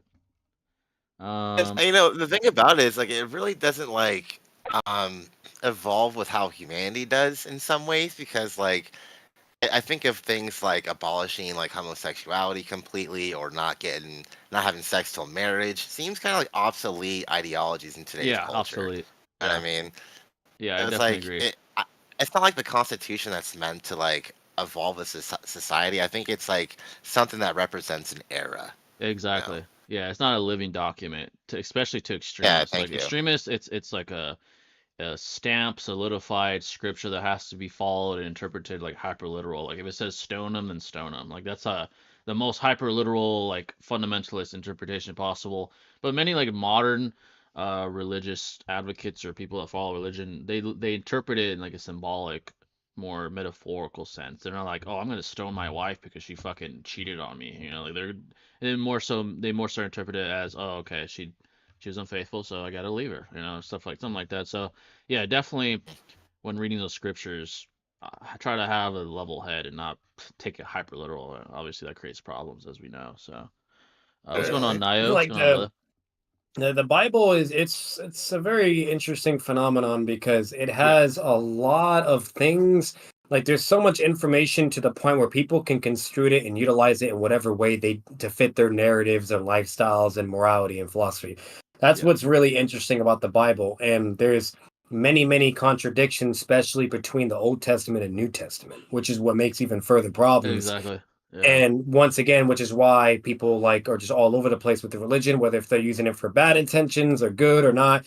You have Christians that use it just, oh, to love and approve everybody, right? Then you have people that use it, oh no, you should not do this and this, but it's okay to do this and this, whatever, and we're here to police, whatnot. So like it's a really interesting thing. I've read the Bible twice, but it's very interesting. There's a lot yeah. of contentiousness, I will say that. Yeah, So absolutely, definitely is. And another thing, just about yep, history in general, like not even just biblical religious scripture, is when you pass yep, down information for millennia, there is going to be fragments that are lost or corruption. So that's why Hmm. people, yep, the argument against the Bible's history is that, oh, how can you possibly prove that these scriptures are still telling telling about records that were told thousands of years ago? How can you prove that it hasn't been corrupted or yeah. changed or modified? And that's a good point. Fabricated. Yep. Yeah, like fabricated, like you can't prove it. Like I forgot who said it. Like how can you prove that something that was written on stone tablets thousands of years ago is still to the T what was said back then? And that's a good Yeah. point. I mean, it's very, very It's fair. like playing telephone, you Yeah, know. exactly. It's like playing telephone And then, and like, when it right. is rendition, like, they put in the pieces that, like, fit the recent bias of society at hand, Exactly. and this Yeah. extends to other civilizations, like, even the Mayans, they had, like, scriptures passed down from the Olmecs, right? Or the Egyptians with the Sumerians, and this is a motif that goes across the world, so it's like, yes, they have information, but that information has always been passed down from someone else. They don't just learn it Exactly. on the spot. Yeah. Civilization is a gradual process. Exactly. It's a like a subject to change entity. So it's that's actually a good point. And as far as religion, I don't see anything wrong with it. Just like anything else in moderation. I think anything beyond moderation is bad for you. Anything. And then that includes Yep. religion. But I think in moderation, I don't, it could definitely aid you, especially discipline wise, And if etc. you're doing it for like good incentives and for to be productive and positive shit, whatever, blah, then by all means, Yeah, by you all do means, you, yeah. brother. You know what I mean? No Whatever. problem with But it. if you're doing it to be like a dickhead, to be negative, to put people down, whatever, blah, Which blah, some or do some for fucking sure. extreme shit, Yeah. then Like that's a Bible fucking thumpers. problem. I'm Like sorry, but I'm not gonna. Yeah, Yeah, no. like Bible thumpers in general. I'm not even describing any specific religion, but just in general, they're the most self-righteous, like hypocritical people, right? Because Oh my God, they yes. flaunt their holiness in your face, like it's like you're scum of the earth. And like, oh man, I'm forgiven. You're you're flawed, you're dirty. I'm like, bro, what you're doing, the way what you're saying might be what the scripture says, but the way you're carrying yourself is what the scripture says you shouldn't do. So you're a fucking hypocrite. It's it's ironic, exactly. They're hypocrites. Yeah. So I don't like that. Like, despite me believing what I believe in, I don't agree with that ever, no matter what religion you are. I think it's very hypocritical to try to shove your holiness down someone's throat and try to like flaunt yourself as like perfect or like holy. It's very like what I will say this. I don't know you guys' views. Maybe I've asked it before, but I just don't remember or not. But I do believe there is a god or some alien being that is just fucking cracked out of his mind, and that's why everything is the way it is. Because I'm sorry, there's just no fucking way for me to really sit here and be like, oh yeah, just space was already there and things blew up and now we're here. Like, I'm sorry, there's just no fucking way. It's either something is so powerful in advance, aka an alien, or aka a literal fucking god, whatever, blah, and so on and so forth, just beyond things that we are nowhere near we would probably won't ever be. I've debated I've debated multiple times, is God real? I've done both sides, but my argument for why he is, this is from a logical standpoint for like the rationalists, is from the micro to the macro level, like micro being literally like beyond subatomic sizes, like quantum size, to like the biggest, which is universal, I guess, or beyond. There's order, right? From the universe having, structures of galaxies to solar systems to planets, and then the micro level you have from cell to atom to electron to whatever is beyond that. There's order. So many details, bro. There's so much. The commonality is order. That's my argument when I've had debated it. When I debated why God's real, and that's a hard argument to defeat. You can't defeat it, but I've won a lot of debates because of that, and that's a logical reason why I believe there has to, not has to, but I'm not going to be an absolutist, but there most likely is a creator, basically. Most likely is a creator. Well, the hard thing with that is like when you argue in God's favor, right? It's hard to like really prove anything because it's faith driven to begin with. Either way, and it's like both sides is hard to prove actually. Either way, Yeah, you can be a radical scientist who like believes in the Big Bang Theory, fact, whatever you name it. But like, no matter if you're a scientist or a huge like religious person, the fact of the matter is like we all pay homage to either the universe or God or gods, depending on culture. So it's like ego is not supposed to be representative of these cultures and ideologies being bestowed upon you. It's supposed to be like humbleness and appreciation for what was given to us in the first place. Exactly. So it is. It is antithetical and extremely hypocritical for people to do that in the first place. Agreed. And here's the thing. Yeah, go ahead, my bad. No, you go ahead, bro. I was just gonna say, like, even if you're an atheist, like whether you're atheist or a fundamentalist, I don't think you should look at the other side as like an enemy. I think that's a problem. Like, just because they believe in something else, it shouldn't be so detrimental in your eyes that you deem them as like an enemy or fucking they're gonna burn in hell or some shit. Like, it's contentious, bro. The fact that there's two opposing sides, clearly, there's a reason. Same thing as politics. Like, it's the same thing. Like, oh, you're like, God, you're a Democrat. My God, like, dude, come on. Yeah. Like, is this guy a fucking criminal now because he's a Democrat? Like, chill the fuck out. Yeah, and it's hard for people to not see like science and religion as like not polar opposites. In my opinion, through experience, I feel like they kind of complement each other in terms of like rationalizations. Yeah, they're intertwined. And if you can really appreciate both spectrums, you can learn a lot, dude, with an open mind. Absolutely, I agree. Sure. $2 from Kendrick. Appreciate your brother. Sorry for taking a while to get to it. Top 3 favorite candies.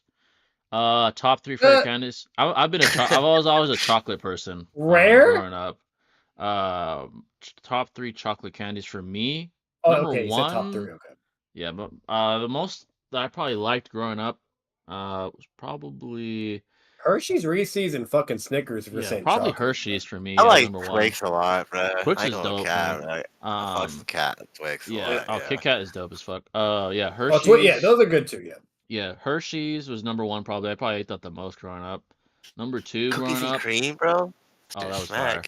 I'm trying to remember what I would get if there was no Hershey's at the store. I probably did get Snickers. If it's like any candy, I'd say the sour candies, like sour Skittles or fucking, or sour straws. Like, I fuck with that shit. But the straws are so good. Good. Yeah, I was a chocolate guy, so Hershey's, Snickers, and then I think my third go-to was probably Kit Kat. I was a chocolate guy, but besides Damn, I chocolate. was expecting Twix or Reese's. This man said Kit Honestly, Kat. Goddamn. I had a huge Snicker I face. didn't know Jay's a Kit Kat. It makes sense. Big Yeah. facts, like, big king size Kit Kats. All right, I get it, But hey, Yeah, I what's it used called? to It's one get of my like, phrases I normally use. yeah, I used to get those fucking like, I mean, I would get sick sometimes. That was a fucking sweet tooth, but I used to get like those fucking king size, like giant ass fucking like chocolate bars. Like, bro, It's like 2 extra, yeah, bro. You know what's crazy, Jay? I especially now, I actually have the money now, but like yeah, I've never bought that. And like yeah, I need to buy one of those. That big bro. ass unnecessary diabetes fucking Yeah, bro. Godzilla fucking When I was candy bar. little, I bro, need to get that, bro. yeah, I used to eat like such shit, bro. I would get like, I remember after school, me and my friend used to fucking like every weekend we'd go to his house and fucking play GTA. We'd fucking go to fucking Yeah. 7-Eleven. I'd get like the biggest shit they have, like the double gulp or whatever, fucking soda, Yeah, big ass chocolate yeah. bar. I'd get like a fucking family sized chips. So like, bro, every fucking weekend that's fucking terrible, bro.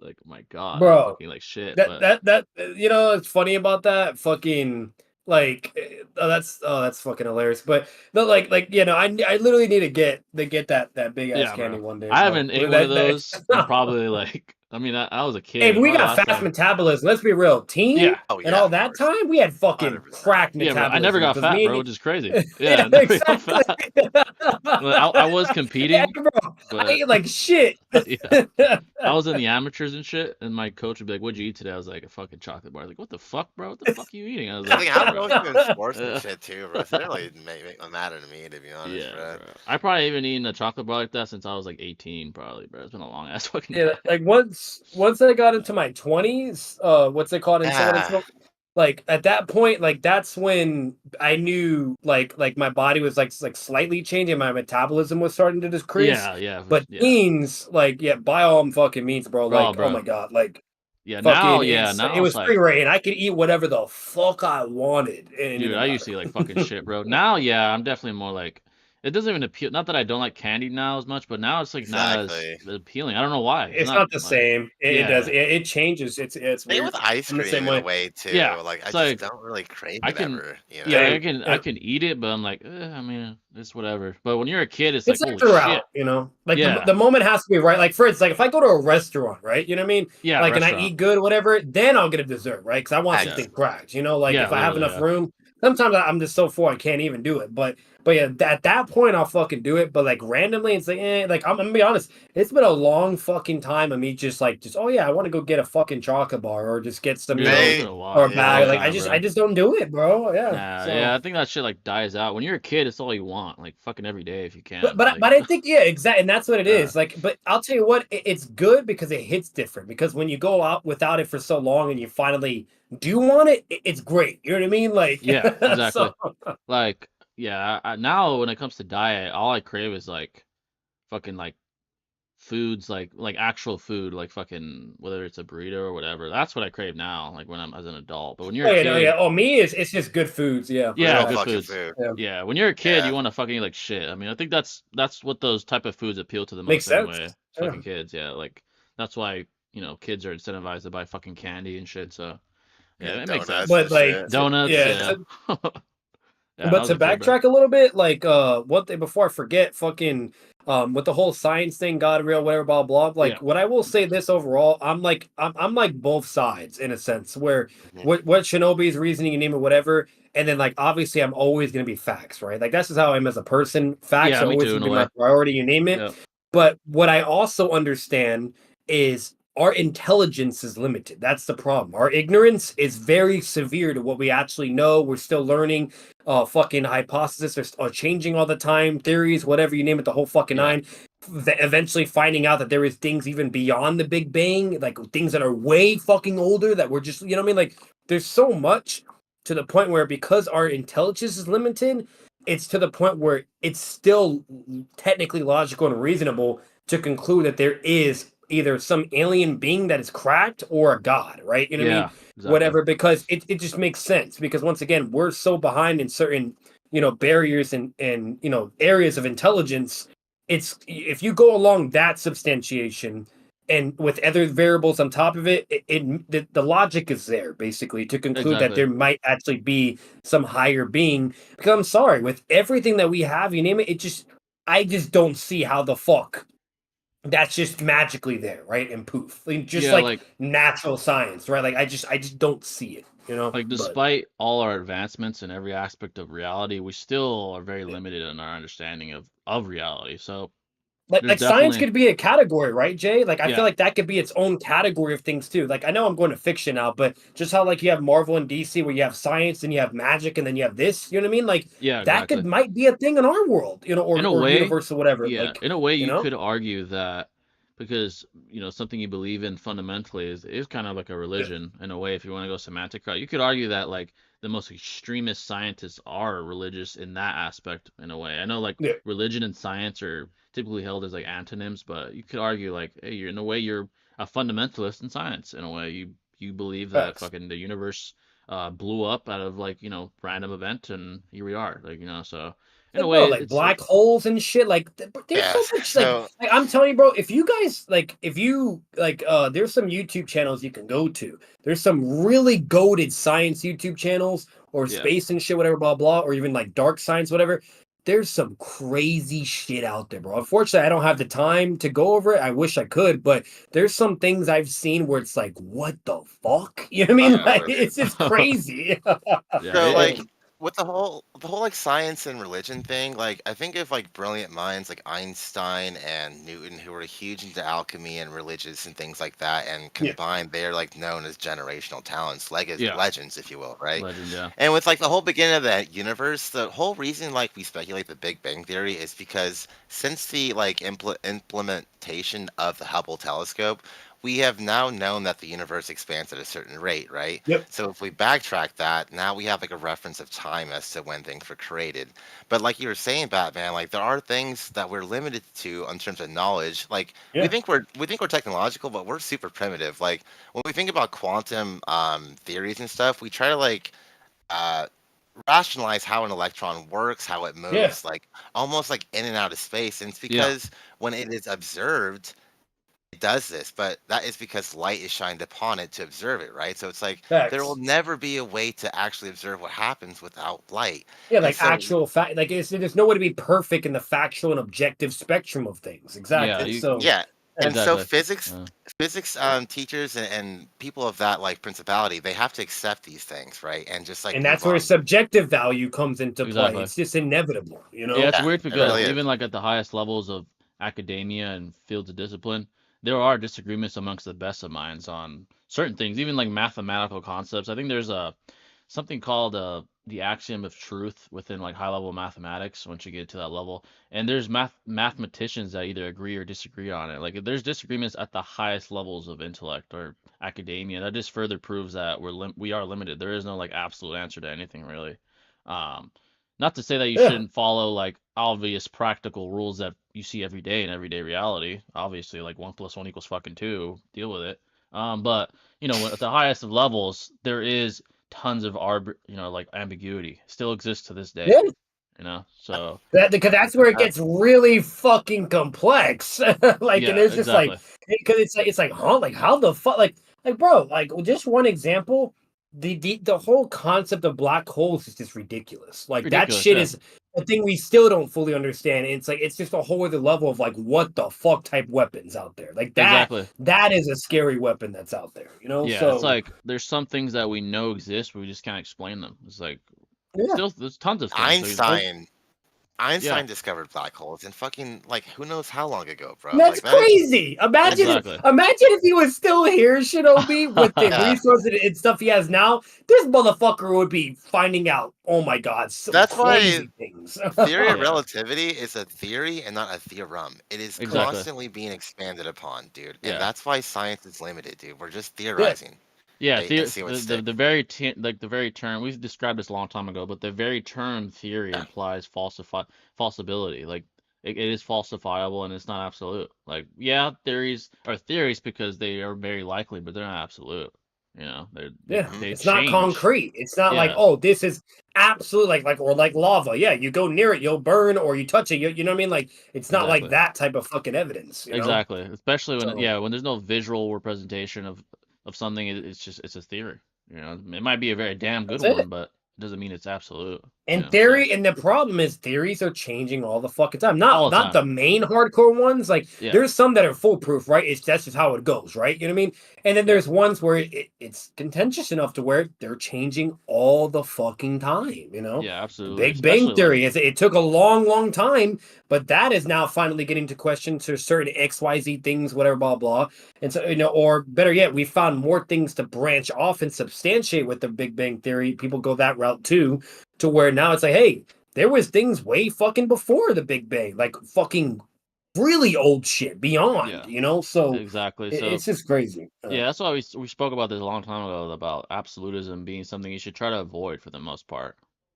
Yeah. Absolutism in an imperfect world is very rare.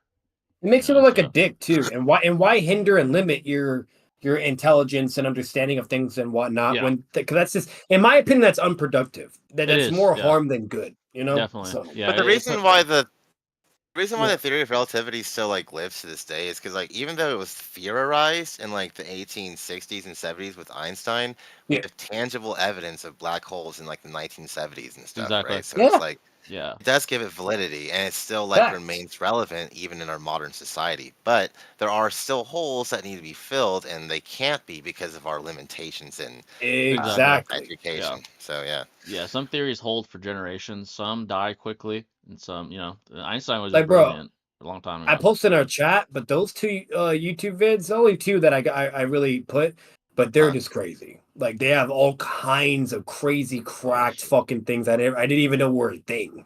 We got you the chat, by the way. $5 from Kedrick, appreciate that, brother.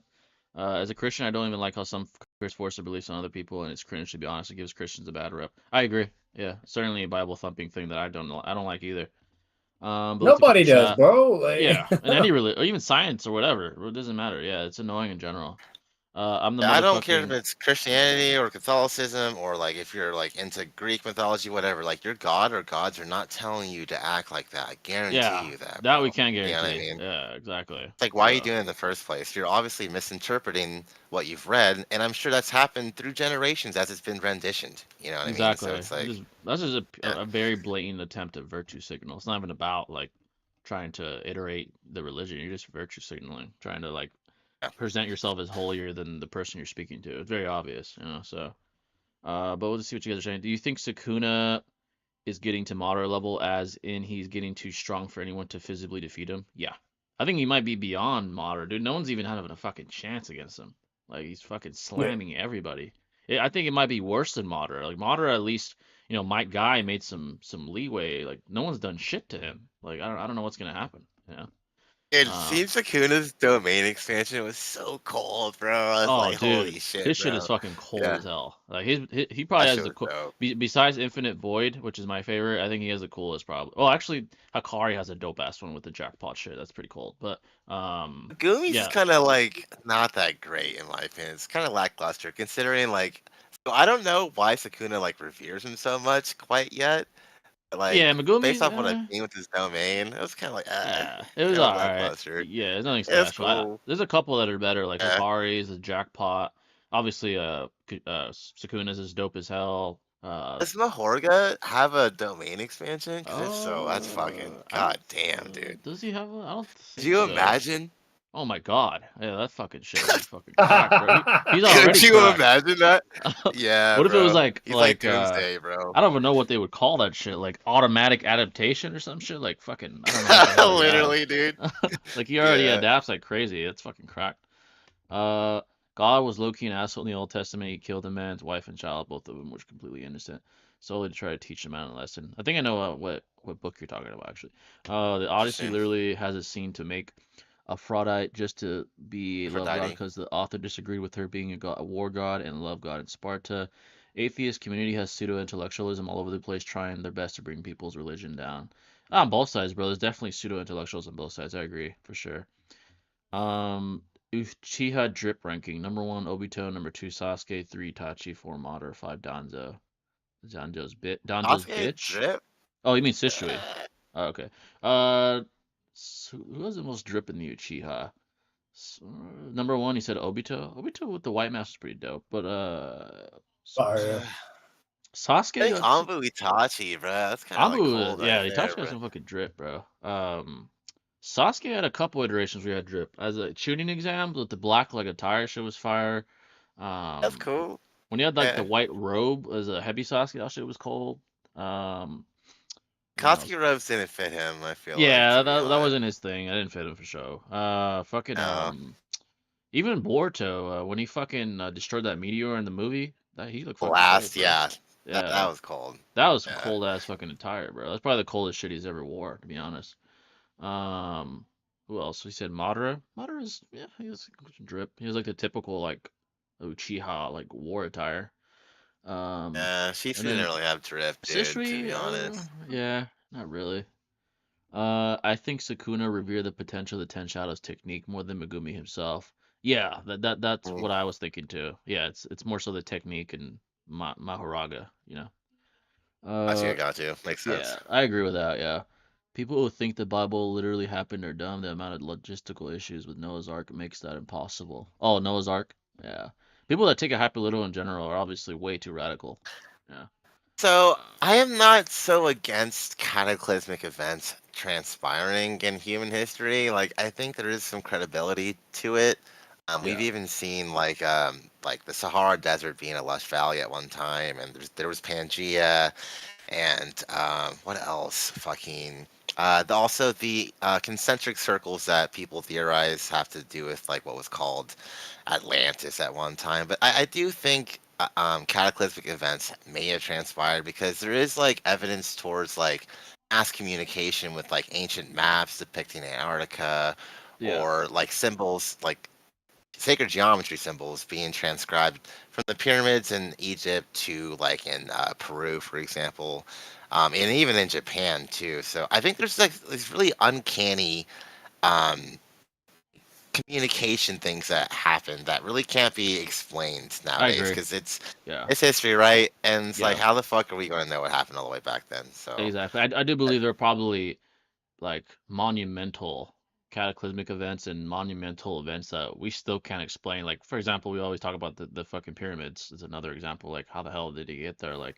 that's something yeah, that can't be explained, and you're almost not forced, but you're pretty what's the word I'm looking Joel. for? Yeah, pretty jolted to go to a supernatural like explanation or extraterrestrial explanation, because of how insane that sort of feat is for the time that it was created, the pyramids. So yeah, definitely, there's probably things that we still can't explain that have happened. I heard someone recently argue that debating an atheist on God's existence is pointless if the atheist admits to not wanting God to exist in the first place. Do you agree with that? Not wanting God to exist? Well, I guess if you're asking specifically, is there a point in debating that person? There probably isn't, because no matter what you say, they're going to say no, it's not true. Now, if you mean in terms of Yeah. debating in front of another audience that's open-minded, I'd say there's a point, if you're Yeah, good because enough. the whole goal of a debate is to persuade the audience. It's not really to Yeah, persuade your opponent. Because the especially problem someone with your opponent, religious. either, Yeah. yeah, if they're humble, if they actually have some sense of integrity and actually are humble or transparent or whatever, blah blah. And if you're good enough, then yeah, sure, you could probably be able to win them over. But if they're arrogant, egotistical, prideful, fucking dickhead, okay, so on Yeah. and so forth. It doesn't matter what the fuck you say to them. They're gonna Yeah. believe what they're gonna want to believe at the end of the fucking day. So Exactly. the most important thing, which this is just how it is for debates, regardless, that's not even the priority. The most important thing is the audience. Because Exactly. if Yeah. they believe you're right and so on and so forth, et cetera, you name it, then there you go. You win it simply, right? There you Yeah. go. $2 from Ken. Appreciate that, brother. Speaking of Ken, yeah, a good example of someone like that is that guy, fucking what's his name? Yeah, Fucking God. Kent Tovid. That motherfucker, no matter what you say, you could be the most logical, intelligent person on earth. He'll still believe his bullshit, flawed Yeah. creationism theory. Nothing you could say could.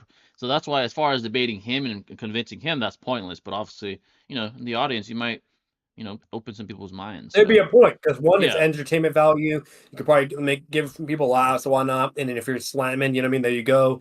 Yada yada yada yada. Right? yeah, So it exactly. depends. It depends on the context. If it's just you and that person, hell no. There's no. Don't even waste Yeah, your no, fucking time. that's a fucking waste of time. Yeah, that would be a waste I of feel time. like Like, people they always see debates as like a way of proving their point exactly. regardless. And I Yeah, feel like debates should also kind of have like a conversational aspect where it's like both opponents, if you will, are willing to be open to information presented to them.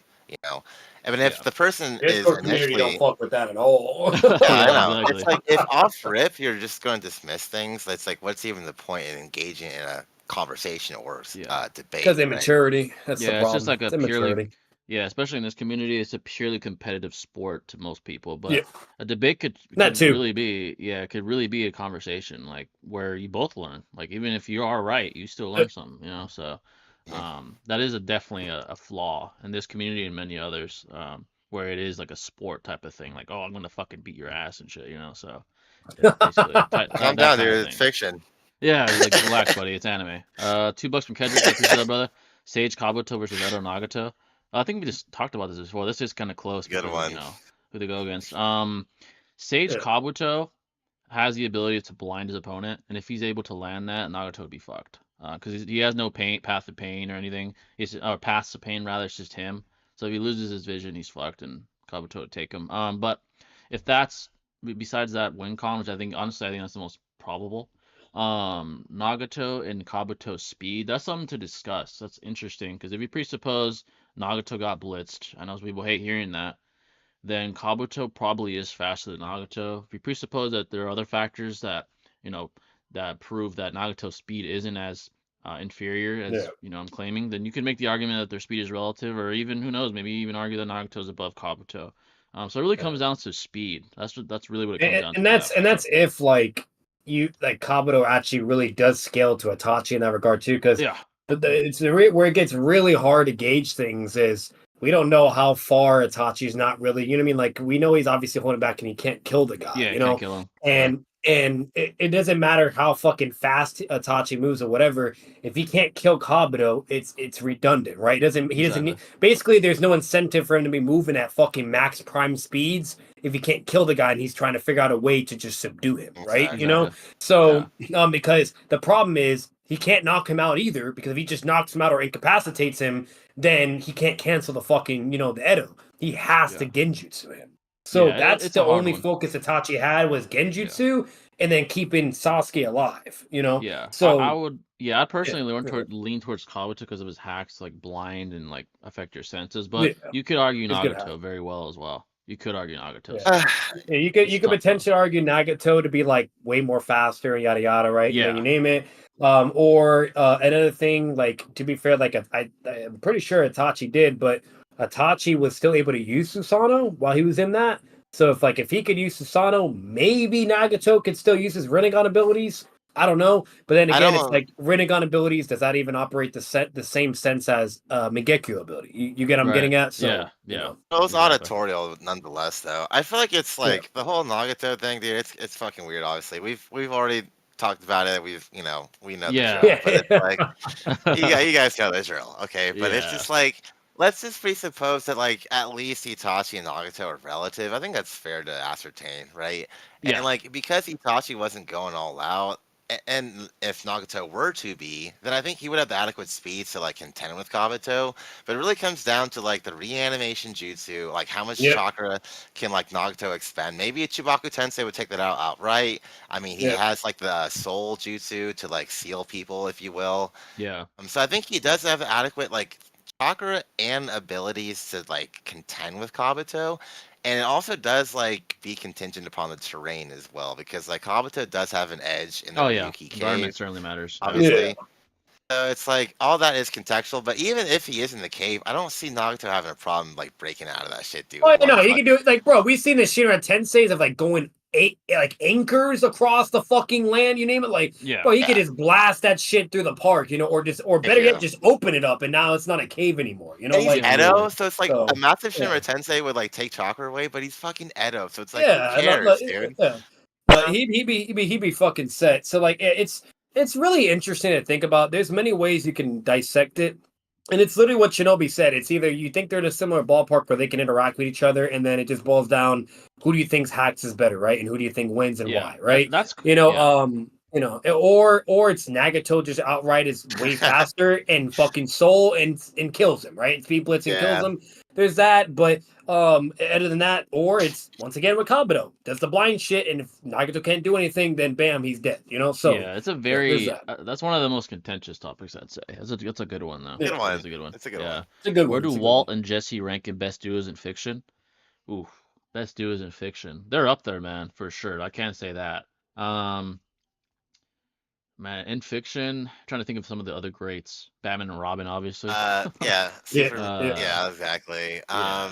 Goku and Vegeta. Spider-Man and Goku, Go, Miles, that's pretty yeah, good. yeah. Spider-Man and Miles, Goku and Vegeta's a good one.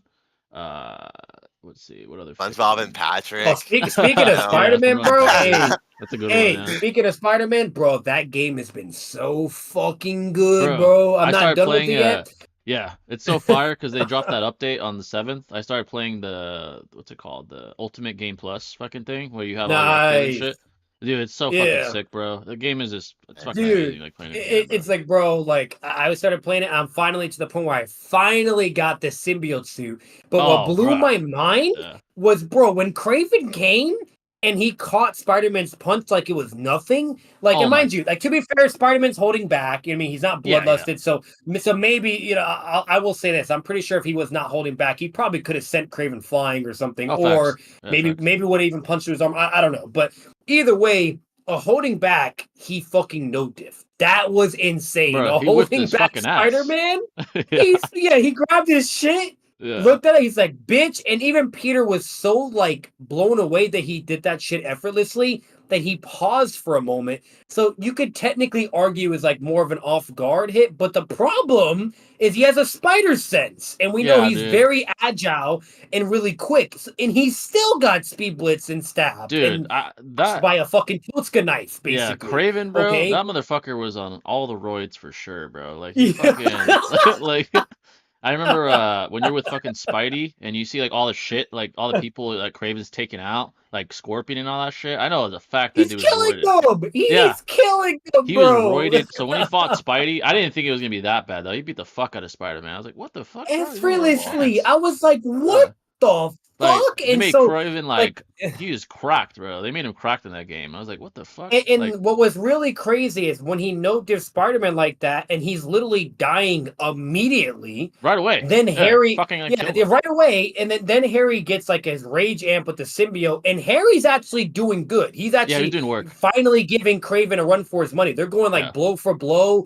fighting, and then you can hear Craven in the background while you're dying as Spider-Man. Like Yeah. Craven's like talking shit and laughing while he's getting beaten up. Like, Yeah.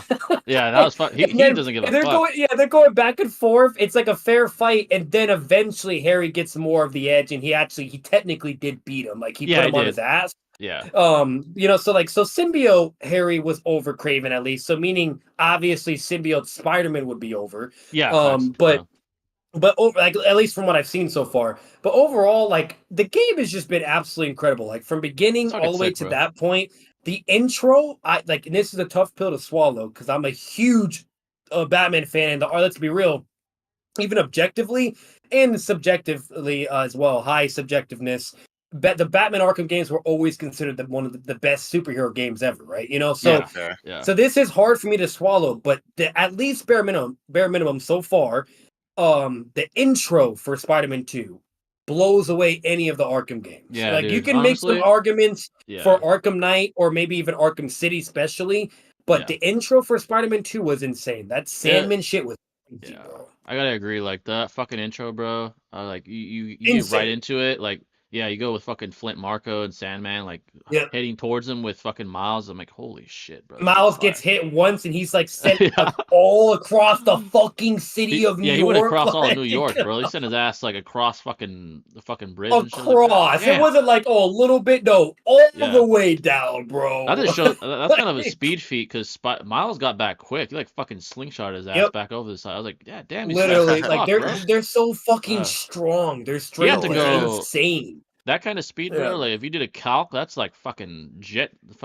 engine fucking speed. You went fucking fast across the city back to Like a jet, yeah. Yeah, Like, I was like, God damn, it's the game. So that whole thing, I think definitely would be over. You could still argue it, right? There's some. You could argue I it. understand Yeah, the you could. contention. You could argue, but I just have to give that to Spider-Man. Out of any game I've played so far, was just incredible. Like I could say The Last of Us could probably compete because the beginning of Last of Us was fucking fire, insane too. Yeah, I've never cried so early in a game in my life, and it takes a lot for me to make me cry.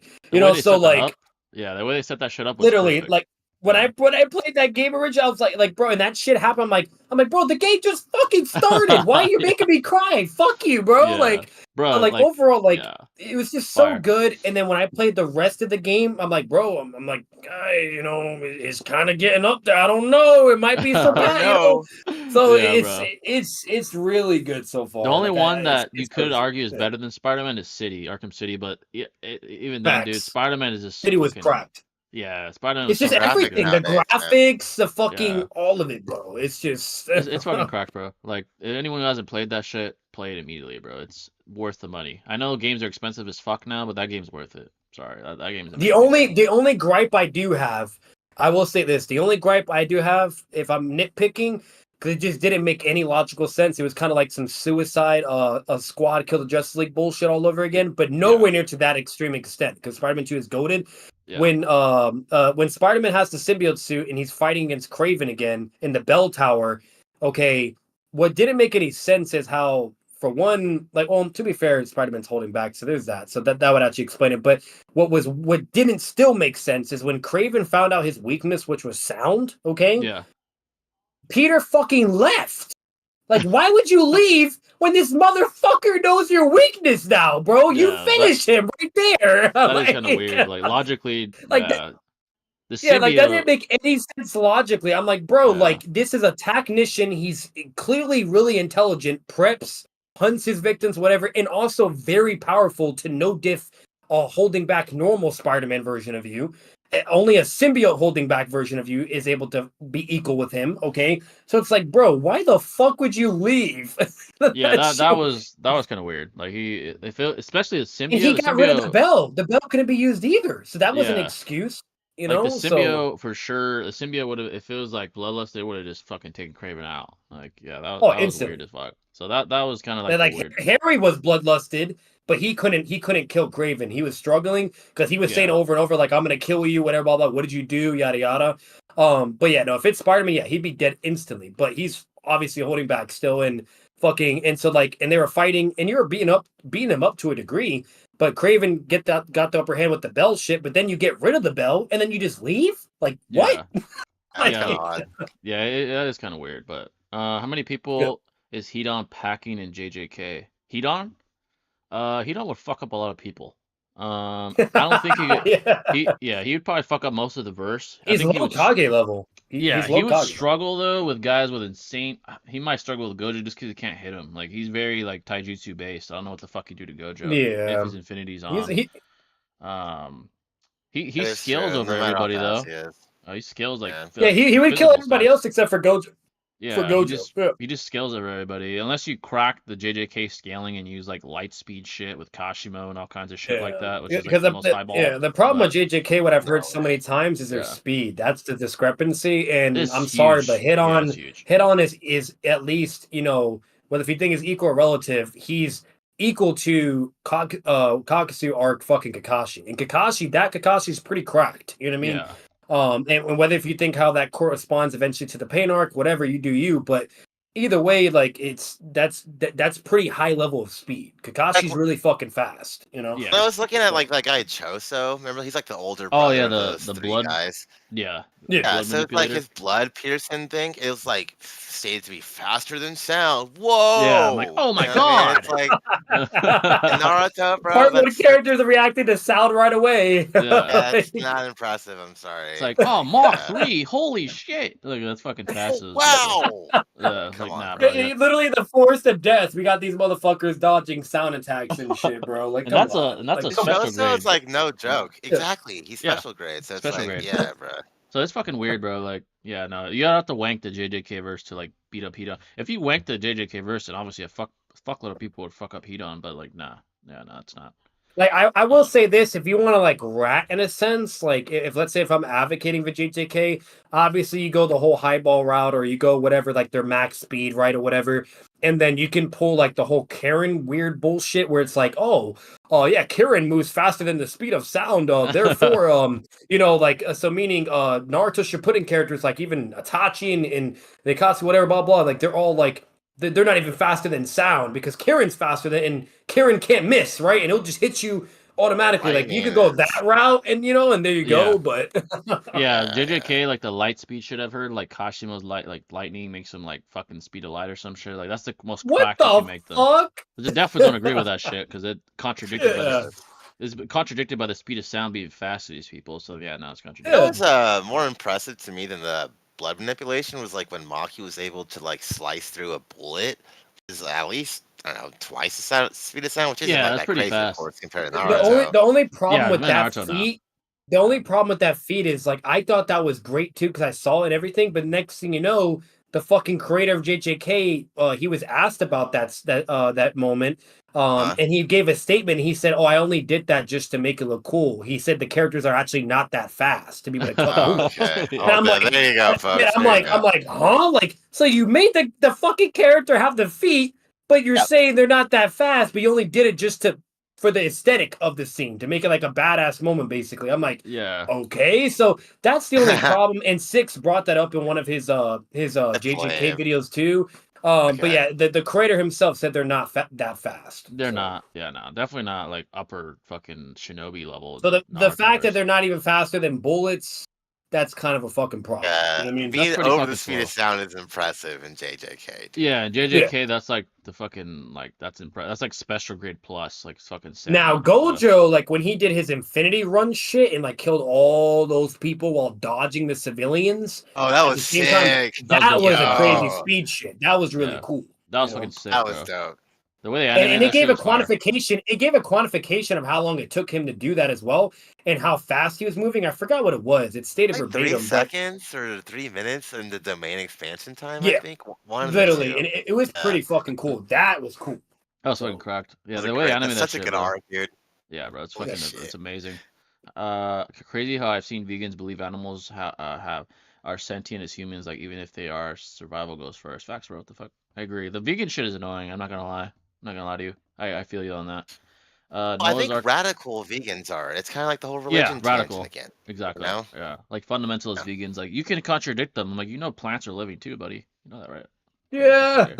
And also mushrooms, they're like more closely related to animals than plants when you look at them like biologically. So it's like that's kind of contradictory as well. Yeah, exactly. But that's if anything, mushrooms are the only thing that could eventually give us a run for our money. Look at Last of Us. Oh my god, yeah, the fucking fungi, bro. Yeah.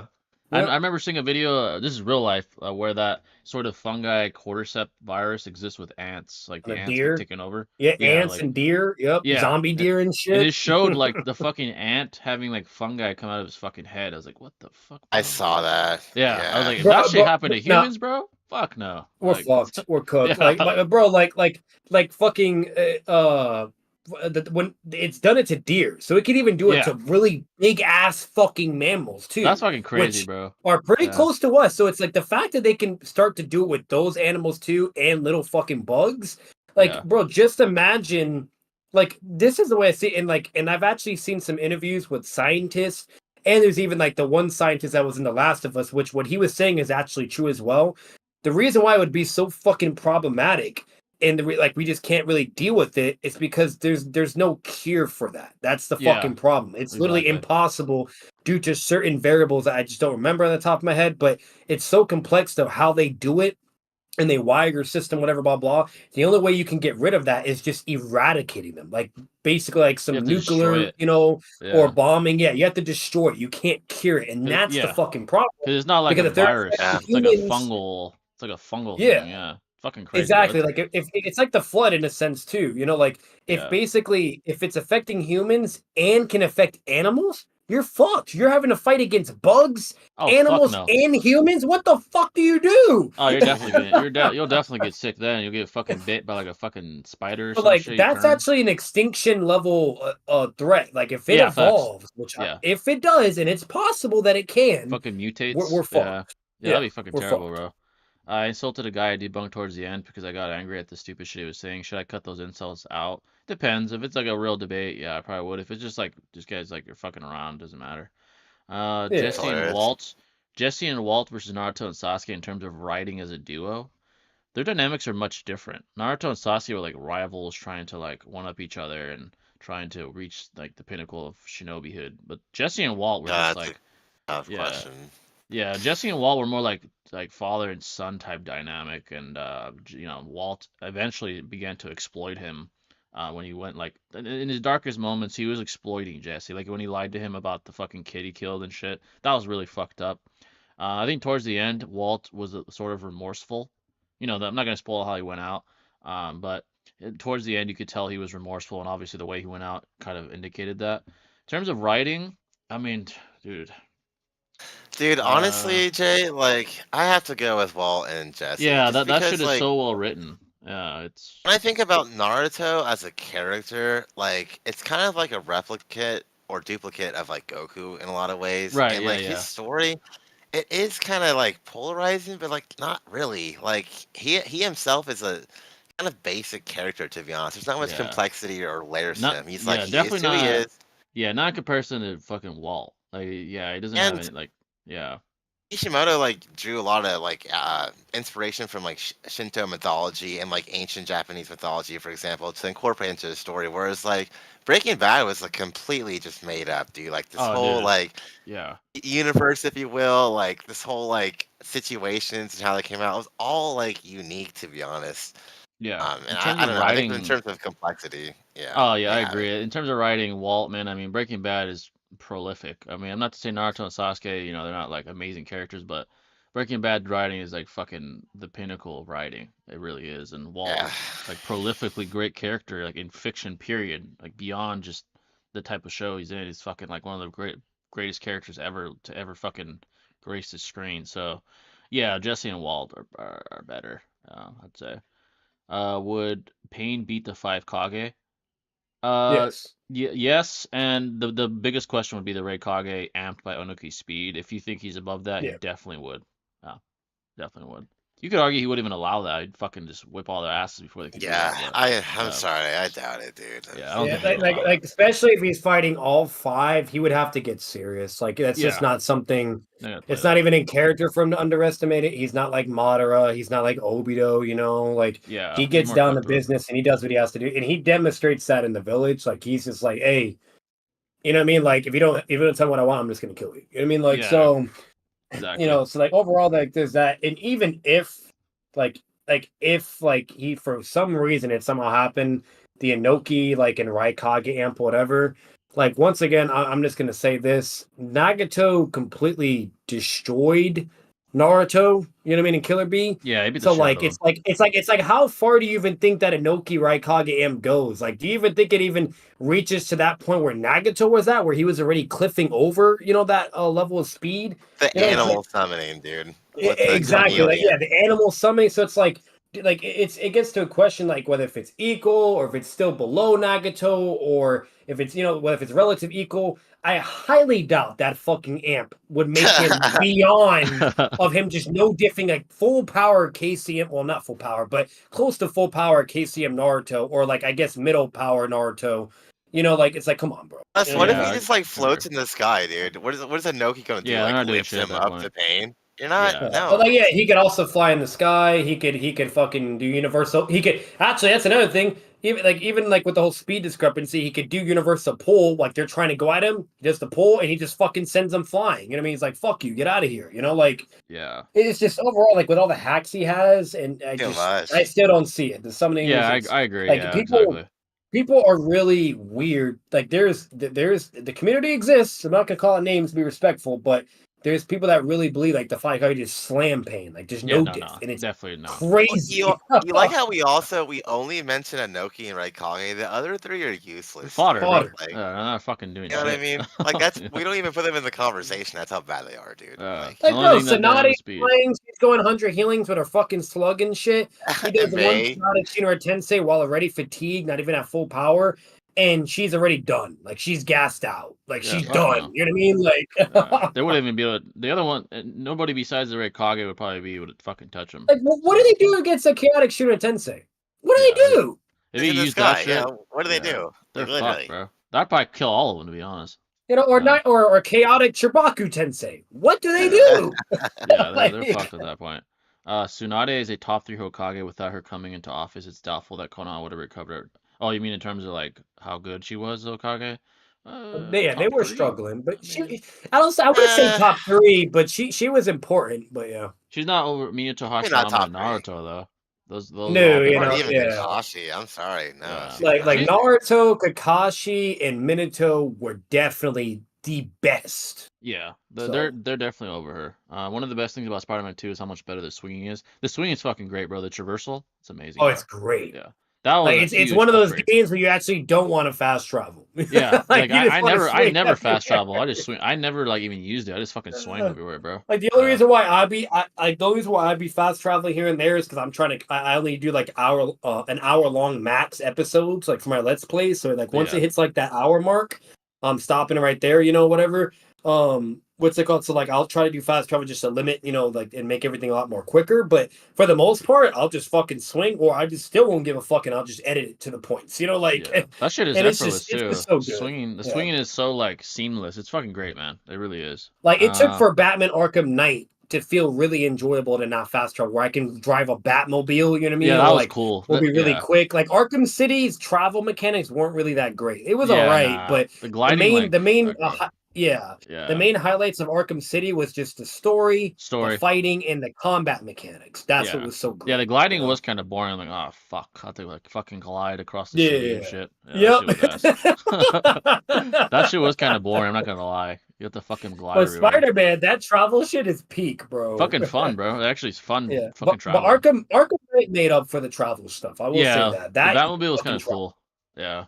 I low-key got Avatar over Breaking Bad as a better TV show. Oh, I mean Avatar: Last Airbender. I don't know about that. That's understandable, but I don't know, bro. Yeah. Breaking Bad is fucking peak, bro.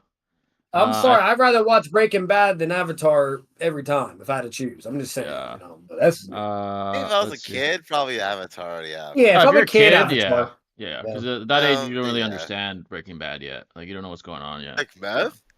You're like, what the fuck? Like you don't get what the guy's doing. All you get is like drugs and shooting people and shit. Like I like the development of Sasuke wearing an open vest in early Shippuden because CM2 destroys his shirts. Then he starts wearing normal shirts again after he gets rid of the curse mark. That makes sense. Yeah. Noodles would say that Gege's statement of the bullet feet not being valid is irrelevant due to death of the author. Yeah, Noodles is a fucking retard, bro.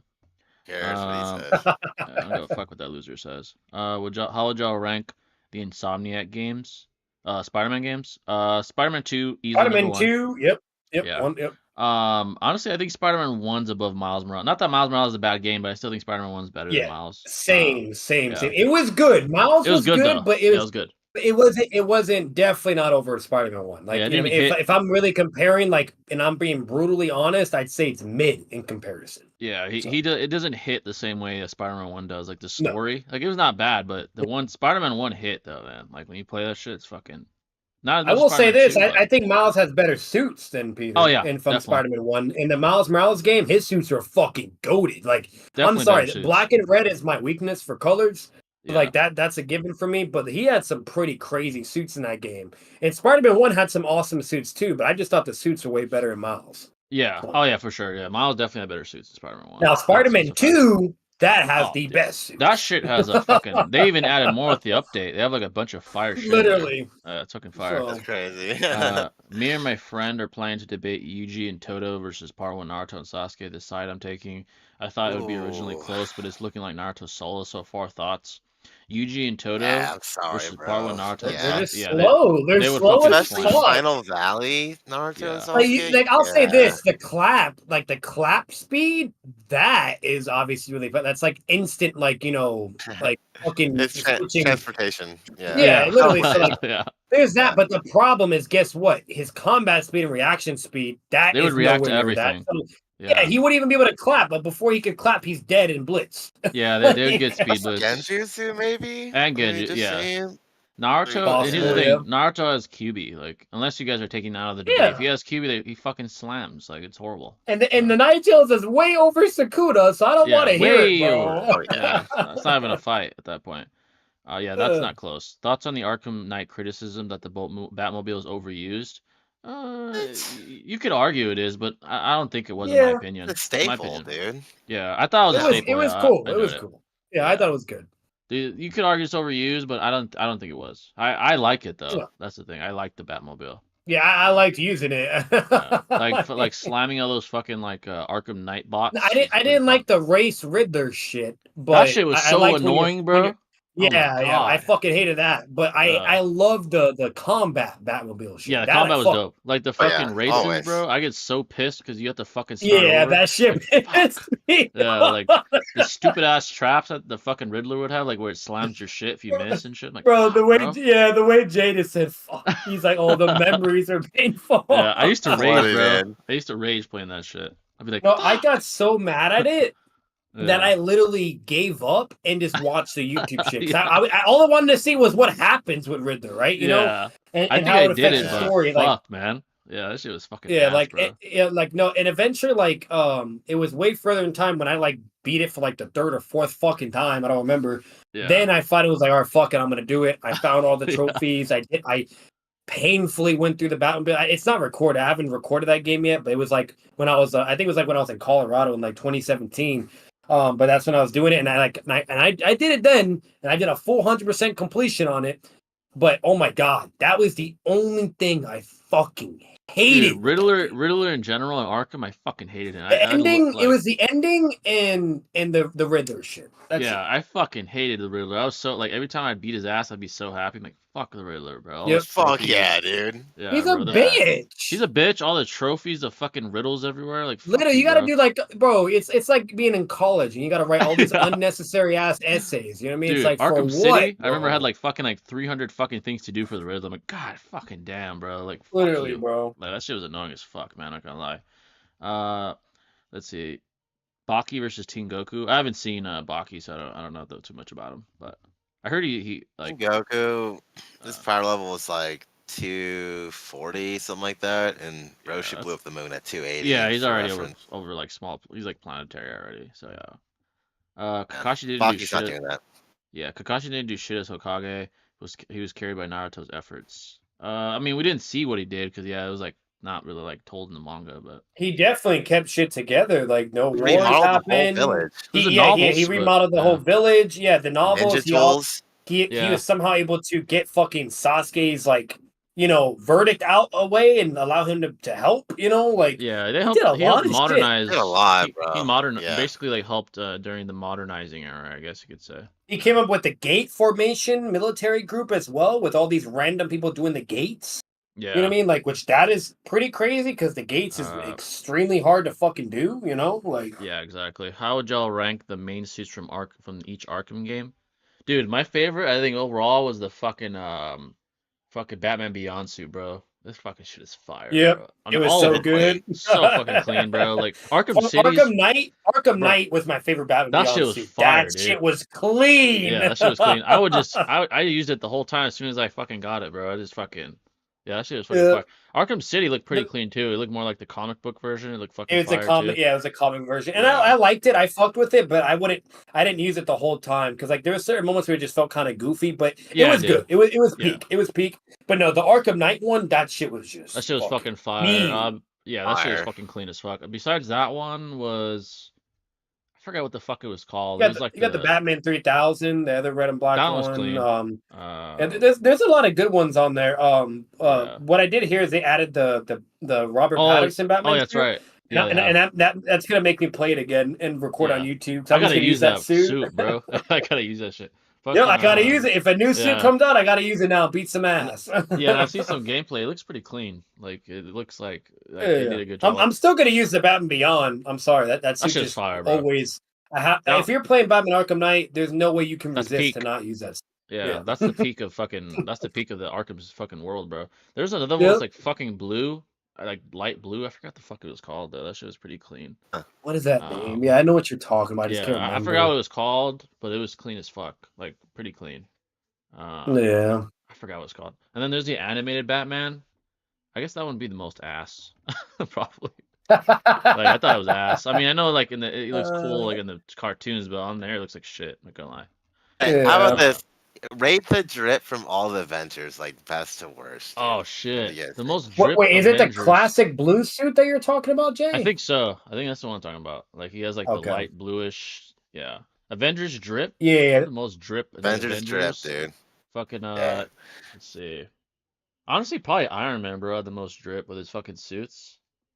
Of course, yeah. Or either him or fucking or Cap when he has like the fucking whole like all his shit on. It's pretty fun. I mean, who else is it? Oh, Black Panther. Forgot about him, bro. His shit is clean, bro. Oh yeah. Oh yeah, Black Panther's fucking, bro. Bro, when I saw the Black Panther suit from Miles and Spider-Man 2, I was like, "Yo, this shit is clean." That shit was clean. Yeah, honestly, you know who I thought a cooler suit than him was fucking his enemy in Killmonger. I think that was his name, right? The gold one. That shit was fire, dude. With, yeah, Jordan, dude. I like that one more, honestly.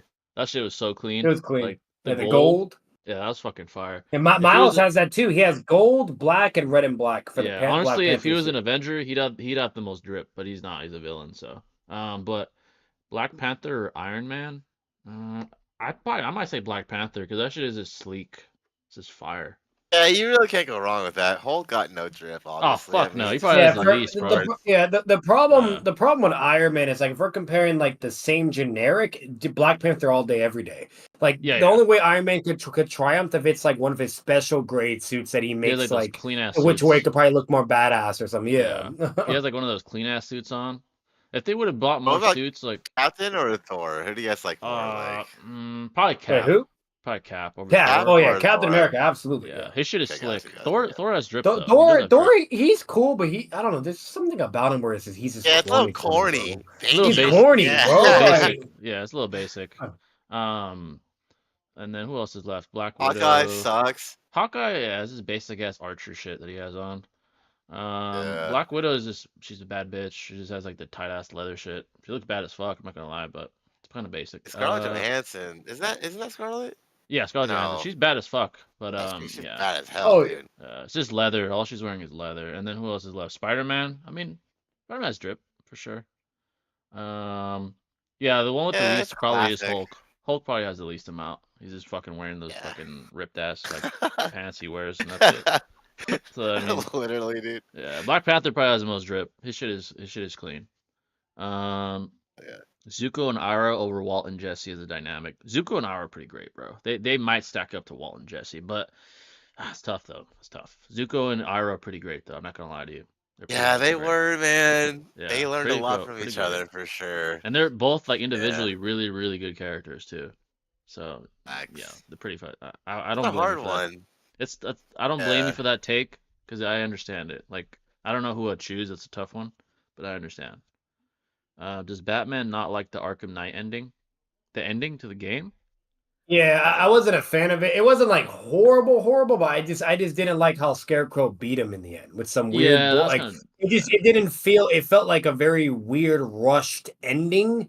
To where it just didn't seem realistic. Like for how Arkham Batman is, like it's something I could not picture of how he would lose in a situation. Yeah, it doesn't make sense. Like if it's more of like his parents, you know what I mean, like being exploited as a weakness, or if it's like something Joker, that's understandable. But what he did and how he did it and that worked, I thought was very fucking. Yeah, the way he was defeated, I didn't like it the most either. Like it was a hostage situation. He was basically like, I'm gonna fucking do this or whatever. It's like, bro, they're all right there. You're fucking Batman. How can you not stop? You stop that every time, but now you can't stop it. Like all of a sudden, you fought. Yeah, like, so that is weird. That was my problem with the fucking ending. Is literally you see this guy doing the impossible, right? Or always 10 steps ahead. You name it, the whole fucking nine. Whether if it's intelligence or just brawn, fucking skills and strength and and power, he always triumphs because of that. Yet, out of nowhere, conveniently for the plot, now he can't do anything. And he's just going to stand there. Dumb. Yeah, I was like, bruh, like you've beaten. And then he's forced to release his identity to the world. That's another thing that pissed me off. Every fucking Batman always has a contingency plan for the identity. Every single fucking one. Okay? Yeah. And it never happens. Yet, somehow, some way, now it can just casually happen that easy. Like, for instance, like Injustice Batman, eventually his identity is like leaked, but he at least can have some fight with it. You know what I mean? Like with Arkham Knight, it's just like, oh, Jim, it's okay. Just let it happen, brother. You know, like it's like fuck, what? Bro? Yeah, no. He could have. There's just certain vibes where I got bitch boy vibes, or this is not Batman vibes, and that's why I didn't like it. I was a little convenient, like the way he went out. Like, bro, he's not gonna be beaten up. And then what also didn't make sense is his identity's released, whatever, blah blah. What happens? Oh, boo hoo! Now I gotta fake my death. Like, huh? Like what? The fuck, bro? Like what's the point of that? Like, I get he wants to protect people, whatever, but their identities are still concealed. You know what I mean? It's not like they know them. You know what I mean? Like, so it's like what? Like, the only person that'd be technically threatened is Alfred, his fucking butler, which he could just hide him, you know, like, or figure shit out or whatever. It's not like Alfred goes on fucking vacations. He's literally with Bruce all the time, you know. So overall, like, there's just certain weird things about it that I just didn't like. And then the worst part about it, it would have worked in a sense, and I could have tolerated it. But then when Suicide Squad came out, what they did, when they explained why he came back out, it defeats everything they did in the fucking game. It defeats the whole purpose. And then they made him a pussy in the Suicide Squad when he lost. I'm like, you fucking kidding me, bro? So overall, because of that, and then that's why I don't fuck with it. Overall, that's why I just completely don't like it anymore, because of the direction they went with it, and just certain nitpicks and whatever you name it. That was the biggest flaw of Arkham Knight. Easily was the ending, for sure. Like the ending. It was the ending. Yeah. Like the gameplay was great. The fucking and the rush boss fights. Yeah, like I get it. A little rush. I get it. Batman's cracked. You know what I mean, he can no diff his whole fucking rogue gallery in the fucking night. Like I get it. But at the same time, Deathstroke, you tell me I just one punch this motherfucker? An enhanced super soldier? that was fucked up. Like they made Deathstroke look like a pussy in that game. I was like, like remember in the Origins, it's like a legendary great fight, you know, whatever. And then in Night, you're just so beyond above. Like, beat his ass in one shot. Like, what the fuck, bro? One shot of Deathstroke, bro. Yeah. So other than that, and I'm gonna say this right now, in every comics, Injustice, anime, movie, Batman cannot one shot Deathstroke. Because he's holding back. It's impossible. He cannot fucking do that. It takes a bit. He'll beat him. He'll always beat him, but it takes a bit. You know what I mean? While like, in the fucking in the Arkhamverse, it just one shot. Yeah, they made him look like a fucking pussy in that game, bro. Like that's fucked up. At least you get to beat the shit out of Riddler once you get the trophies. Yeah, that was the best part. It was like fucking beating his ass. That was the most satisfying part, just beating the fuck out of him. Because all that shit, man, is fucking frustrating. So once you do get once you're able to whip his ass for wasting your time, it's the best part.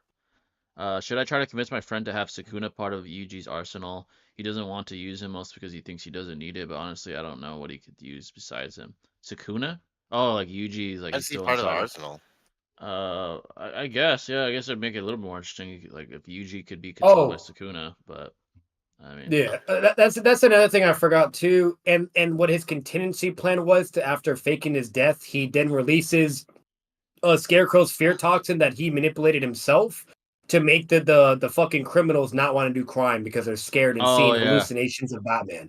That was also stupid. Like, that was not even necessary. I don't know what the fuck. But like, if anything, that's not even legal. Like, that kind of like contradicts the whole embodiment of what Batman stands for. Like now he's just like, oh, let me just drug everybody. And if they're bad, then they see hallucinations. But if they're good, oh, you're great. The ending was definitely the biggest flaw for me too. I was like, what the fuck, bro? Like, what the hell? Like, Arkham City buries that ending. Arkham City was fucking amazing. Oh, Arkham City was peak. Goated. That was peak. At the time, especially. And that's the thing too. Like, I was upset that Joker died, because it's just one of those vibes where it's like, damn, if Batman or Joker died, it's like, damn, right? Like that's it's kind of an L in a sense, but the way they did it, how it was, it worked. It was great. It was great. Like, the fantastic. Top three game experiences that I can remember ever are Arkham City, like from beginning to end. Arkham City, The Last of Us, and probably GTA 5. Like, as far as hype before the game release, the gameplay. And like just the legacy after, those games are like, holy shit. I remember when Arkham City was being like hyped up, I was like, bruh, this shit's gonna be. Remember the cinematic trailers would look like a fucking movie? Bro. It did look it was just crazy peakness. I was like, bro. Arkham Origin cinematic trailers. I remember buying City. Bro, I remember buying the fucking Game Informer magazine, like looking at the fucking pictures. I'm like, this looks like a fucking movie, bro. Like, it holy was just fucking insane. shit. Like, It was amazing, bro. even Arkham Knight Batman, the gameplay graphics It was fucking are amazing, better bro. than every fucking most majority games as of today. Yeah, It is better. It was like transcendental. I was like, holy shit, bro. Like Gotham Knights graphics are a million times worse than Arkham dude, Knight. Gotham How Knights, the fuck do you flop that? Gotham Knights was such a fucking The disappointment, graphics dude. are shit. The story is shit. Dog shit. I feel like I was a fucking arcade playing Gotham Knights. Just like, sold, what the fuck bro. is this? Is this fucking Pac-Man? This is fucking ass. Like I only enjoyed it still because of my DC Batman bias, but yeah, it was so fucking bad, subjective and shit. objectively, bro. Yeah, it was so shit. bad. I felt like I was playing an arcade game at the fucking arcade shop. I was like, what the fuck is this dog shit? But I had such high expectations. I'm like, oh shit, it's gonna be. I remember I was hyped for years. Yeah. I was hyped for like 2 years on this just gonna be peak, and it was fucking ass, dude. I was like, what so the fuck fucking bad. Like the only good thing about it was I don't know her age, so don't fucking judge me. I'm assuming she's over 18. But was Batwoman's booty, bro? When she's on that bike, you name it. You know what was nerfed for fucking Suicide Squad was fucking Harley Quinn's ass, dude. If you compare her ass in Arkham City, yeah, to fucking her butt to a Batwoman's butt. Oh yeah, Harley beat dude. cliffs over. Yeah, when you're carrying her in Arkham Knight. yeah, like in Suicide Squad, bro, her ass was like I don't know what they like downgraded how hot Harley is in Suicide Squad. Like it's hilarious. Suicide Squad, she's fucking trash. She's flat. You name it, the whole line. Like, bro. Looks the graphics. Oh yeah, that's another thing. Suicide Squad, the graphics are worse than Batman Arkham Knight. Facts. How the fuck? They are.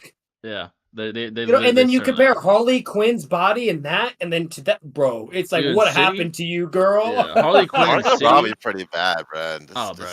Yeah, she's bad as fuck. Yeah, fucking Harley Quinn in City was bad as shit. I was like, god damn. Like she was fine as hell, man, the whole time. I was like you might actually have to like show that pic on your fucking stream, low key, bro. I gotta let me find this shit real quick. There was a picture where they compared it. You just see the difference. They're like, what the fuck happened? Yep. What happened? Yeah, exactly. $2 from Credric, appreciate it, brother.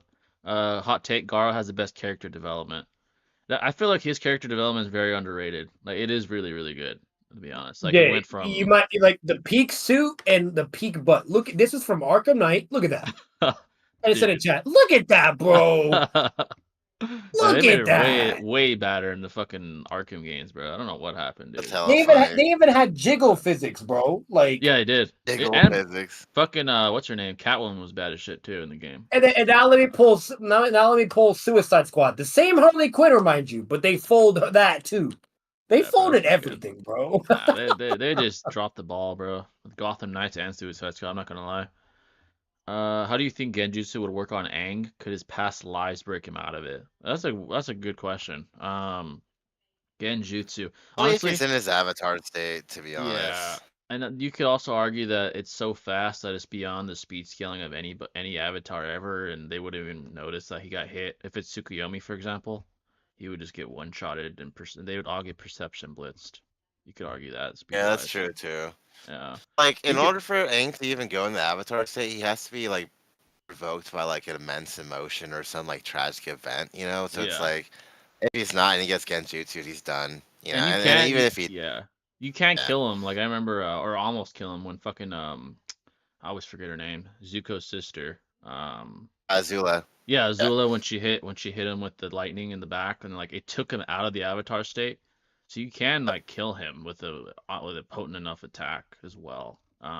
Absolutely. Yeah. So yeah, it probably wouldn't break him out. I think it's too fast for anyone to break him out of it. I think like before anyone even realized he'd die, if it was like for example Genji, like a potent Genjutsu user like Itachi, it'd be just too quick. Like it'd get perception bliss and dealt with like a picosecond. If it's like Tayuya's or something basic like if it was basic, Kurenai maybe. You know, like I can see that for sure. Yeah, if it's something like that, they probably could. But if it's like fucking, the top of the line Genjutsu, probably not. Yeah. I agree. The reason Arkham Batman faked his death is that criminals would no longer fear him once they knew who he was. It's an understandable motivation.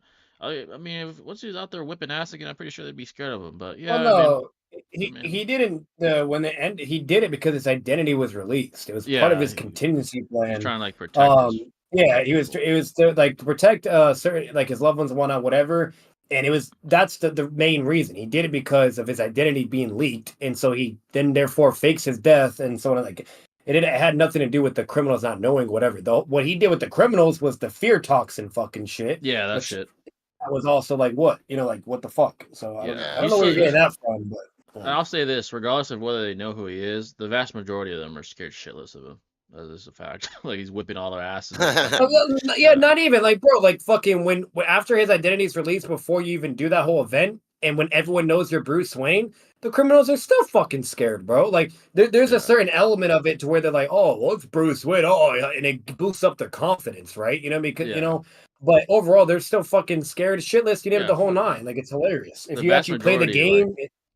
Vast majority of like thugs and shit, they're still fucking scared of him. They'll talk shit like when he's not there, like, oh, it's fuck Bruce Wayne. And then once you show up, they're like shitting their pants, like, hell nah. So this is the Suicide Squad. I posted that in the chat. Yeah, bro, that's a downgrade, bro. What the fuck is that? Going from having like ass to having pancakes, bro. It's tough. That's tough, bro. That's fucked up, man. She look weird as hell too in that. I don't know. She was bad as hell in Arkham. That's all I gotta say. Spider-Man 2 or Arkham City? Honestly, now, man, I probably gotta say Spider-Man 2. Honestly, it's fucking good. It really is that good. I don't see how Shikadai team can be scaled to higher enemies in a time skip, as they probably would be fighting the Moge Shinju. They're probably gonna get fucking one-shotted by the Shinju. If they have any competitiveness, then Boruto takes a major L for scaling. I guarantee they're gonna probably get folded. Yeah, I thought relevant he is. I guarantee they're gonna get folded up by the Shinju. Like they fucked the other Shinju bug or whatever his name, Juro, excuse me, one-shotted Kawaki. If Kawaki gets one shot, like what are these guys? What's gonna happen to these people? Yeah. Jay, they have the new Hokage, Shikamaru. Oh my god! Like, what the fuck is he gonna do, man? He's so fucking. It's crazy, dude. People. It's like if it's not sunny outside, his powers diminish significantly. He has nothing. You know what I mean? I don't know. Like against them, like they'll just absorb his shadow anyway. You can't do shit to them. Like I don't know what the hell they're gonna do. Yeah, true. Yeah, it's horrible. They need Boruto or Ida or Damien or one of those three to do something. Like they're fucked. Something. Yeah, Kawaki got one shot. Like fucking one shot, he got fucking leveled and got knocked out. It's crazy, man. Spider-Man, The Last of Us 2, Red Dead Redemption 2, Ghost of Tsushima are the only games I've seen that surpass Arkham Knight in terms of graphics. Yeah, they're all great. Red Dead Redemption 2 is fucking heat, dude. Dude, that shit is fucking. The replay value is fucking off the charts, bro. Like the story's goated, the online's goated, the small detail, like attention to detail, physics-wise in the game functionality is amazing. Like the water, even the smallest details is fucking goated, dude. It's amazing. Fantastic. Hey, yeah, I posted one more picture. It's over. There's not even a debate. Look. Oh yeah, this is the picture I'm talking about, bro. It's like, what the fuck happened? Like, even when she's standing, she got that, bro. In the arcade. Yeah, like, she got it. She got it. Yeah. Come on. Like how do you fold? I don't know. They fucked up the game. They fucked up Harley Quinn, bro. They fucked up all kinds of shit, dude. That's fucked up, man. Like when you got people on YouTube doing shorts or videos of comparing just Harley Quinn, that's when you know there's a fucking problem. Yeah, that's fucked up. If Sasuke killed Naruto during the Sasuke retrieval and awakened his MS and still trained with Orochimaru for 3 years, how does his fight with Itachi go? If he had his MS, well, that's a good question. Trained with him for 3 years. For 3 years? I doubt Orochimaru is going to like train Sasuke to surpass Itachi. Like he doesn't have the. I think what would have happened. Really. Yeah, exactly. So let's presuppose he trains with Orochimaru. Here's the thing: Orochimaru won't let him pass him up, like Shinobi said. So he either kills Orochimaru before he can kill him, or Orochimaru kills him. So I think he'd still lose. Let's say that he absorbs Orochimaru. He has MS. He'd probably still be too weak to beat Itachi, like bloodlusted Itachi rather, because Orochimaru just wouldn't allow it. He's not gonna allow his vessel to surpass him. Yeah, because then he can't take him. He can't take his body. Like same thing would happen. That happened with Itachi. You just get fucking folded and you can't take his body. Why do you think bro, that's why Orochimaru didn't care about doing what he's doing with Sasuke, because he was still, even while at his weakest, was still above him, which he was. He beat him. Yeah. You know what I mean? And the only reason why he lost is because he underestimated his visual prowess and willpower. Yeah. That's the only reason why he lost. And he wasn't trying to kill him either. He was trying to take his fucking body. So yeah. Favorite boss. If he was trying to kill him, he would have just been dead. Yeah. Yeah, exactly. Favorite boss fight in Spider-Man 2? That's a good question. Favorite boss fight? Damn. Probably. Damn. There's a lot of good ones. Wait, boss fight in Arkham? And Spider-Man 2. Oh, it's Spider-Man 2. Well, I can't really say because I'm limited. But so far, what I've seen, I would say Sandman for sure. That shit was great. Well, actually, it's between Sandman and the whole Kraven the Hunter stabbing Peter scene because that shit was wild. Like seeing Harry and Kraven going all out fighting each other, and then while like you're dying as Peter, that was some shit. But then again, it's like the Sandman. That was fucking crazy. So, like, if I'm comparing my those experiences only, it's really hard, but I'd probably give it a Sandman. Yeah, for me, without spoiling the fucking game, I'll say, damn, that's tough, man. Probably, I'll say this. I mean, that kind of spoils it, though. I mean, it doesn't spoil anything. I'll deafen myself. Okay, let's see. All right, so for everyone else, Venom versus Kraven is my favorite boss fight, bro. If anyone hasn't played that part yet, if I spoiled it, you'll know why when you play it. Let's say that. That shit was fucking fire. That sounds lit. It's fucking amazing, dude. Like, that fight is so good. Everything from beginning to end, the gameplay, the way it goes out, is fucking fire. So I'll say that. But I'll tell Batman that I said it already. Hold up. Oh, yeah, there you go. Yeah, okay. Once you get, I appreciate the typing. Yeah, once you get to the fight I said, you'll probably agree. By the way, it's fucking fire, dude. Oh, I'm pretty sure we're very similar fucking minds. So I'm assuming it's either against Venom or it's towards the end of the game. So yeah, you're gonna see. You're gonna be like, holy fuck! Like, this is fucking fire. Onoki versus look at that. Even in the boob department, bro, Jay. The boob. Fuck? Yeah, they still clipped. They took the curves away. They took her ass away. They took everything away, bro. They took her boobs away. Yeah. Like, even her face was better in Arkham Knight, dude. The fuck? Oh shit, up, man. That's the last thing I'm doing. But I'm like, this is hilarious, bro. Onoki versus Kisame. I think Kisame. I think Kisame he's just too fast. Like, obviously, yeah, particle style would kill Kisame, but he's just too fast. He's too fast. His combat, everything, and especially if it's his Biju, Taylor's State Biju form, bro. Yeah. If he hits Onoki once with Samehada, he's fucked. He's gonna eat all that chakra, and he's fucked. Yeah. Or better if he goes in his Taylor's Biju state, where he has like Bijus over the chakra, basically similar to what the Raikage was. Yeah, like he can speed blitz. Or two, imagine him doing that water prison. What the fuck does Inoki do? He can't fly in water. Yeah, he's fucked, dude. Ayo, I just finished watching Spider-Man 2's game this week. It's peak. Dude's fucking fire, dude. What's going on, by the way, sweet dude? Shout out to the Walkie Talkie podcast. Shout out to them. I know they had 6 on, by the way. So shout out to them for that. And they had 6 on. Yeah. Shout out to 6, by the way, too. Maybe my Go Konohamaru and Shikidai team together would jump on Moige Shinju somehow and would do something, or maybe they just get some crazy new abilities. Honestly, dude, Konohamaru's a disappointment. I'm sorry, I don't think he's gonna do shit unless they give him a major amp, like he fucking discovered Sage Mode or some crazy ass shit. Like, I don't think he's doing shit. He's so fodder, bro. Like, we heard how good Prime Hiruzen was, for example. He was the man, even Osmo was dope, for example, too. But it's like, come on, bro. You're supposed to be Team 7's new leader. So disappointing. Yeah, bro. Yeah, no. Shout out to you. Hey, shout out to you, brother. Shout out to you, sweet dude. Sasori versus Tsunade. Sasori. He's blatantly over Sonic level. Yeah. Sasori. We just talked about this actually in the latest video. Watch our video. We talked about that actually. Like, we went, especially Sasori scaling and stuff. We went. But Jay Shinobi, he's a soccer victim. Oh, we went over that too. Yeah, we went over that too. We had to go over that bullshit because we know for sure that would come up. Fucking, he's Sakura level. Like, oh my god, dude. There we go. But yeah, any questions at all, folks? Sasori is way underrated, dude. He's a dog. He's a dog, bro. People don't even realize what he really is. You know. People always use like the Datara shit too. Like, oh, he was lying to Naruto and Kakashi about being weaker because he was trying to lure him away. Datara is so prideful, bro. Why would he? He wouldn't. Yeah. That doesn't make sense. He's the most. When prideful... they went to go like kill Gaara, he's like, Datara, you do this shit, bro. I'm chilling, bro. Yeah, bro. He's like telling him what to do. So. do my dirty work, okay? Like, yeah, literally, bro. He's always telling him like I'm gonna fucking kill you and shit. Like, dude, like, come on, man. Like, he's not. Sasori's a dog, man. He took down a fucking nation, bro. Come on. Hey, a random thing though. Shout out to Joker though. That man got a good taste in women though. I'm just saying. Oh, facts. Joker, bro. Like, Just thought of that low key. Harley Quinn's a bad bitch. I mean, can't. There's no cap. Joker pulls. Shout out to Joker. He could pull. Right? Yeah, that Joker is. He has Riz. Trust the process. Like, actually, I'm thinking about it. He really has. He has. That's actually a good scaling video. Joker's God tier Riz. How this motherfucker was so insane. He somehow made a professional psychiatrist fall in love with him. PhD, bro. Yeah.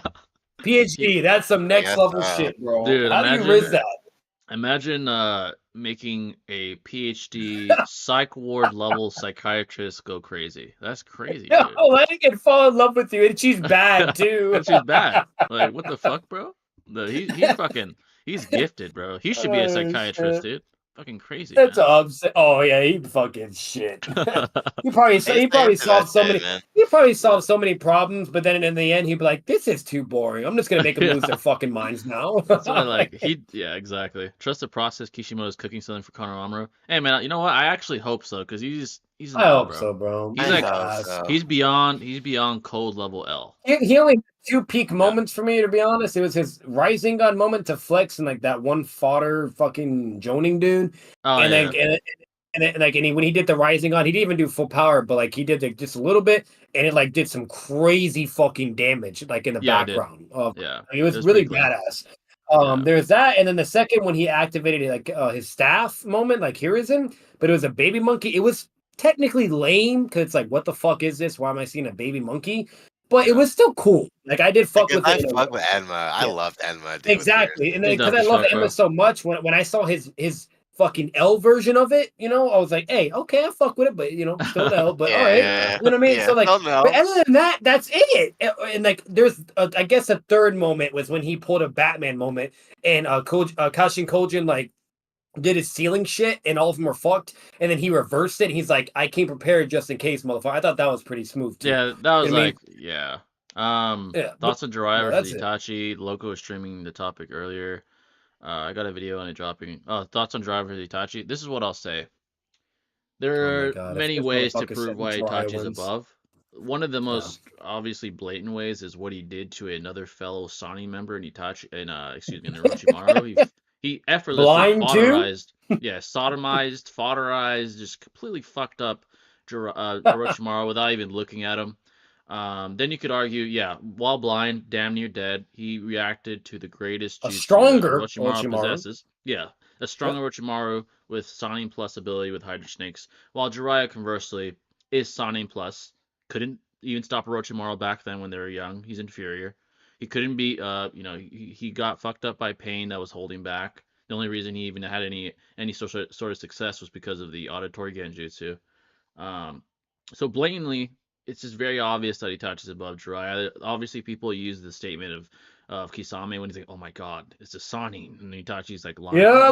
First of all, he's lying. He's lying alongside Kisame because first he's undercover, and two, he doesn't want to blow his cover with Kisame. So obviously he's gonna say, "Oh yeah." Let me read that insanity. I'm gonna find that while Jay spits. Let me get that insanity. But Jay, Payne said Jiraiya could beat him if he knew. Oh yeah, that statement. Oh my God.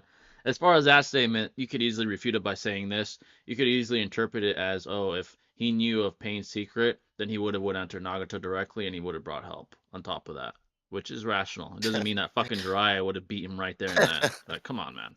You fucking come on. Sage Mode Naruto's above him and got fucked up. Well, he was fatigued. Like, come on.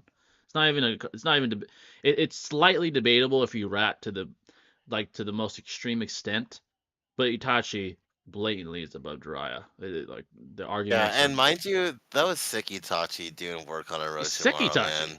He fucking effortlessly sealed his ass like he was his fucking child. Like, come on, man. It's not even close. Yeah. Like, I wonder what Loco said about that though. I'm actually curious. If he's streaming the topic, that means he was reacting to a video, I'm guessing. or Hey, I got it, guys. I have the legendary fucking Jiraiya, the guy that scales to sixth path, alien Oh my beings god. in Oh Boruto yeah, too, the you know? There you Yep, go. Irishiki. You know, like, so this is why, like, bro, like the Jiraiya just lives up to his name. Here's the statement. It's like, Oh my god. here's Kasami. They're both chilling on the rock. You know, it's epic. And even if you might be able to take him on, I'm not so sure about me. He's in a different league. Itachi, yeah, if we faced off, we might end up killing each other. At the very least, we'd hurt each other badly. And even if I had more backup, like Kage motherfucker, Yeah. Itachi, okay, Yeah. it probably wouldn't change the outcome somehow. That's pure you know? cap. Come Yeah, on. it was, and Kasabi's like, it was great finally fighting him, but whatever, blah, blah. But it's his babysitter is one of the 3 great shinobi of Konoha legend. With him as our enemy, even the titles Konoha's Uchiha clan and 7 ninja swordsmen of the mist pale in comparison. Even Bro, though come the statement on. Itachi just said before just contradicts that bullshit. Come So, like, on. even the strongest heroes have their weaknesses, and Itachi says. It's like, Yeah. come the fuck on. You know what's contradictory too is like, you know, he's capping and Kisame just didn't see it. He's fucking said like, we'll kill each other, but then he says back up. That implies relativity, but then he says back up won't change anything. Like, how? You're fucking relative. Like, how Itachi just contradicted himself. What are you talking about? Like, if I was Kisame, I'd be like, I would have caught him in the act. I'm like, you're capping. You're undercover. I was like, I would have caught him right there. No, yeah. Like, you're fucking liar, dude. Do you think I'm retarded? Yeah. The fuck? Oh, that's a scaling video right there. The moment Itachi loses his plot armor and he's exposed. Like, and it's like, video. does Kasami have 0 level IQ, or is Itachi the dumbest character now? Like, we should make a video. Yeah, like kind of like Daigo. We should call it instead of Obito, it'd be like why Kisame is stupid as fuck or some shit. Yeah, right. Oh It's my like, god, bro, like it's like I guess it's crazy because it's just what you said. Like Kasabe says, even if you might be able to take him on, I'm not sure about me. He's in a different league. And then Itachi's like, yeah, if we faced off, we might end up killing each other, or at the very least hurt each other badly. But then he says, and even if I had more backup, it probably wouldn't change the outcome. Like what? How? No sense. What the fuck? You're telling me pain helping you and Obito's not gonna change anything? Come on, bro. Literally. Fucking cap, dude. You're fucking capping, bro. Like, and then it's even worse when Kasabe's like, "Oh, let me glaze you, Itachi. I got you." He's like, "Yeah, the 3 great shinobi of Konoha legend, the Sonings. With him as our enemy, the title of Konoha's Uchiha clan and the 7 ninja swordmen don't even pale in comparison." Oh my god, like, that's major D writing, bro. And the 7 ninja swordsmen don't fucking pale to. Okay. You're right. Madara is even below Jiraiya. Yeah, come on, bro. What the fuck? Oh, it's fucking $20 from Kedra. Appreciate that, brother. Oh, Kasame said I had to glaze further, bro. Let me write up that was extreme D-ride, bro. Come on. One more question before I go. How do you guys find a sense of direction? I'm 23 and have options career-wise, but I don't know which one I see myself doing long-term. Any advice would help. And some of the options is to please others. And some of the options is to please others. Okay, so being young, it's inevitable to kind of like find yourself in a position where you want to sort of deduce what the best direction is, you know, to traverse life. I would say experiment. If you have the ability to experiment where you don't really have any, you know, any ties to you, whether it's people or like anything that's major that's holding you back, I would say you got nothing to lose at that point. As far as you have a roof, as long as you have a roof over your head, I would experiment, see what you like to do. On the way, build connections so that you have those connections anyway. So if you ever want to go back to another, you know, something you were doing prior, you can because you have those connections built as far as like other individuals. I would be patient. That's one thing I've learned in my life. I think, and a lot of young people learn as well, is be patient while you experiment and sort of traverse different directions. And if you're lucky, obviously some people are lucky enough to know what they want to do from a very young age, but most people don't. You know, especially with all the options in today's society, you know, modern society. So I'd say patience, networking is key, regardless of what direction you go into. Network everywhere you go. Just be professional. You know, integrity is key. And I would say just traverse different directions until you find one that you feel really fits you, whether it's the purpose, the money. I wouldn't say money's the best motivator, but whatever motivator and what direction best fits you, stick to it and become the best at it. I would say take your time though. There's no rush. There's no rush, man. As long as you have a roof over your head and food on the table, there's no rush. You got nothing to lose. As long as you have those basic needs, who cares what happens? You fall, you just get up again. You're still good, you know. So I would say be patient, man. And network. Network is so important, bro. As the older you get, the more you realize how pivotal networking really is. So definitely network as well. Definitely. So that's what I would say. Yeah. Appreciate the $20 though, brother. Yeah, no, I I definitely concur. I feel like since you are 23, you definitely have, on a biological term, you still have time in your life where you're still absorbing information and developing your brain, like quite literally. Yeah. And so I think being in where we are in the Western culture, there are a plethora of like opportunities and avenues you can explore if you so choose to. And everyone has like a subjective path, and humans aren't like single faceted. We're multifaceted. We have multiple passions and interests. And so I would encourage to explore those, and by networking and doing all this, you might find things that are synonymous, but can also go into a path that you so desire. And don't be afraid to move, don't be afraid to be nomadic, like Yeah. experience different places, different people, and just kind of get like a enrichment of life, don't be so secluded, if you will, in your life in terms of mentally or physically in your environment. So Exactly. have Yeah. plenty of time, bro, and so just seize the opportunity, for sure. Exactly. I agree. Like networking is so important. Like it networking will result either short term or long term in opportunities that you probably wouldn't have gotten without networking. It's key. Sometimes it's about who you know, not what you know. Obviously, what you know is very important as well. But try to find balance in that with obviously developing your own skill and building that network of like individuals that could aid you or just be actual friends, like bonds that you could create. So yeah, it's definitely key. I would say both those things are probably very most key. So everyone does Also, code too dirty. Yeah, facts, bro. just real quick, is like just don't focus too much on like being like quote unquote like successful and rich and all this shit. Like it's Yeah, about the journey along the way. Like exactly. as long as Yeah, you find an interest and like really get into it, you're gonna enjoy what you're doing the whole time, and that in itself should be more fulfilling than chasing a dream that might be too idealistic per se. Everyone's exactly. journey is subjective, like I said, so just embrace yours. Yeah, exactly. That's definitely important. The journey is probably more important than the destination, to be honest. That's what really builds Yeah, you, if being honest. So, 100%. yeah, everyone does Code Dirty. He's underrated. He's a walking L, but he's powerful.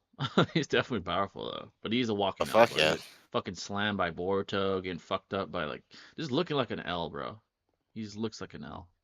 I've been seeing a lot of Omni-Man disrespect. He absolutely wipes Jubidara. Omni-Man, he is. He probably would be Jubidara. Yeah, he probably would be Jubidara. He's an interesting character. I'll Yeah, put it he could that way. slay entire planets in mere couple minutes. I think that's something Jubidara can't accomplish. Ow. Yeah, so I probably would say yeah, Omni-Man would beat him. Yeah. I've been sad as fuck in my life, but UJ have helped me live. Thank you, bro. Hey, I appreciate that, brother. It means a lot, actually. I appreciate that, and just Yeah. life is we always say this: it's peaks and valleys, man. Life is peaks and valleys, We go through and it too. We go through yeah, it too, bro. absolutely, bro. Like Absolutely. me, all of us, yeah, Absolutely. for sure. This is what I say about valleys. Valleys, the best way to prepare for valleys, and it might be cynical, but is to engage in difficult sort of endeavors, whether it's your career or just the gym, whatever. Because when you do have those valleys, and they're gonna come, they come to all of us. You're better suited from a biological standpoint, from a mental standpoint to handle and mitigate those circumstances, whatever they may be, whatever travesty you're currently dealing with, or whether it's something minimal, some trivial, or something truly, truly like catastrophic. Your mind, even from a biological standpoint, adapts to what you put it through. So if you're someone that's always pushing forward and always engaging in challenging, rigorous tasks, even when other types of stress come, your mind is better equipped to deal with whatever the travesty is. So prepare for the valleys and enjoy the peaks. That's all I got. That's what I would say. The peaks they'll come as well. They're more rare, few and far between, but enjoy them and prepare for the valleys. That's a wise man told me a long time ago. Yeah, prepare for the valleys and enjoy the peaks. So, but I appreciate that. It means a lot, though, man. Yeah, I mean, obviously reality isn't a utopia. It can be quite dystopian at times, but it creates a balance at the end of the day. And when we do go through those valleys, we come to a place of like conciliation and reflection. And the more that you go through these valleys, the more you can learn to be at peace with just yourself and not distracting yourself with anxiety of the future or past, rather. And so being like self-confident, embracing your own like journey, focus on your health physically and mentally. That's the best thing you can do, not only for yourself but for others that you do gauge upon in life as well. And so it's a slow but gradual process, but if you have the discipline and motivation to embark upon this journey, then I mean life is a blessing, guys. Like we said earlier, there's a whole like religion aspect or however you want to rationalize it, but the fact is we're all here talking to each other and enjoying life, and that's what we're here for. So make the most of it. There could be reincarnation or there couldn't be. It doesn't really matter. What matters is what's going on right now and how you're doing, or what you're doing rather, to enjoy your life. Exactly, yeah, as well put. I appreciate the dog, by the way. Happy bar, appreciate that, brother. But yeah, life is every person in life is given a hand to it's kind of like a game of predictable. Poker or whatever. Yeah, it's literally testing you every day.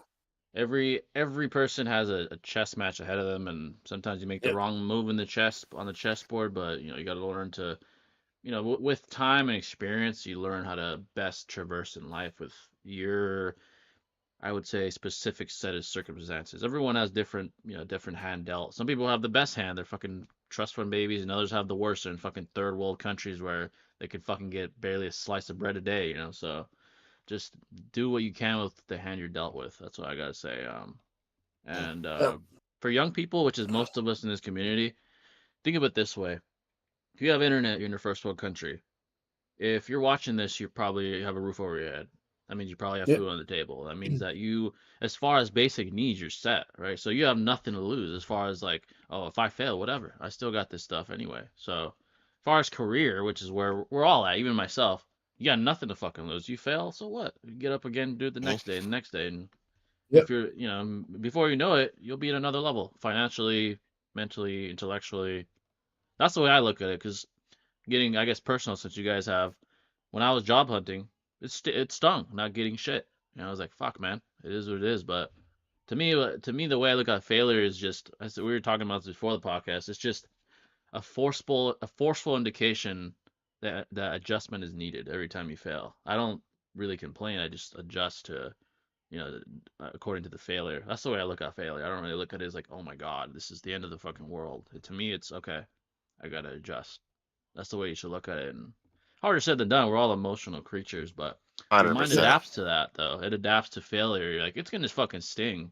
You're gonna fall, but you look at it from a methodical, intellectual, logical standpoint. Like, okay, I just gotta adjust. Win the next time. So that's the way I look at it myself. Harder said than done, though. I mean, it still stings, but love y'all. Yeah, I appreciate that, brother. Appreciate that. Do you agree? Man. Do you agree with the theory that Obito fucked over the Mist Village as hard as he did while controlling Yagura out of spite for what they did to him in Rain? Do you agree with the theory that fucked over the Mist Village as hard as he did out of spite? Okay, no, I see what you're saying. Out of spite, perhaps that was part of the reason, but I know you had interest in the Three Tails because of the Akatsuki plans as well. I'm sure that's part of the reason, though. I'm sure he's not happy with the Mist Village because of what they did to Rain. But it's probably part of the reason. That's an interesting theory. I can see that. Yeah. Probably part of it, at least partly. Well, one thing I will say too, when it comes to life as well, like it's really important. You're gonna eventually hit your rock bottom eventually, with whatever regard that is, and that's gonna be mentally and psychologically.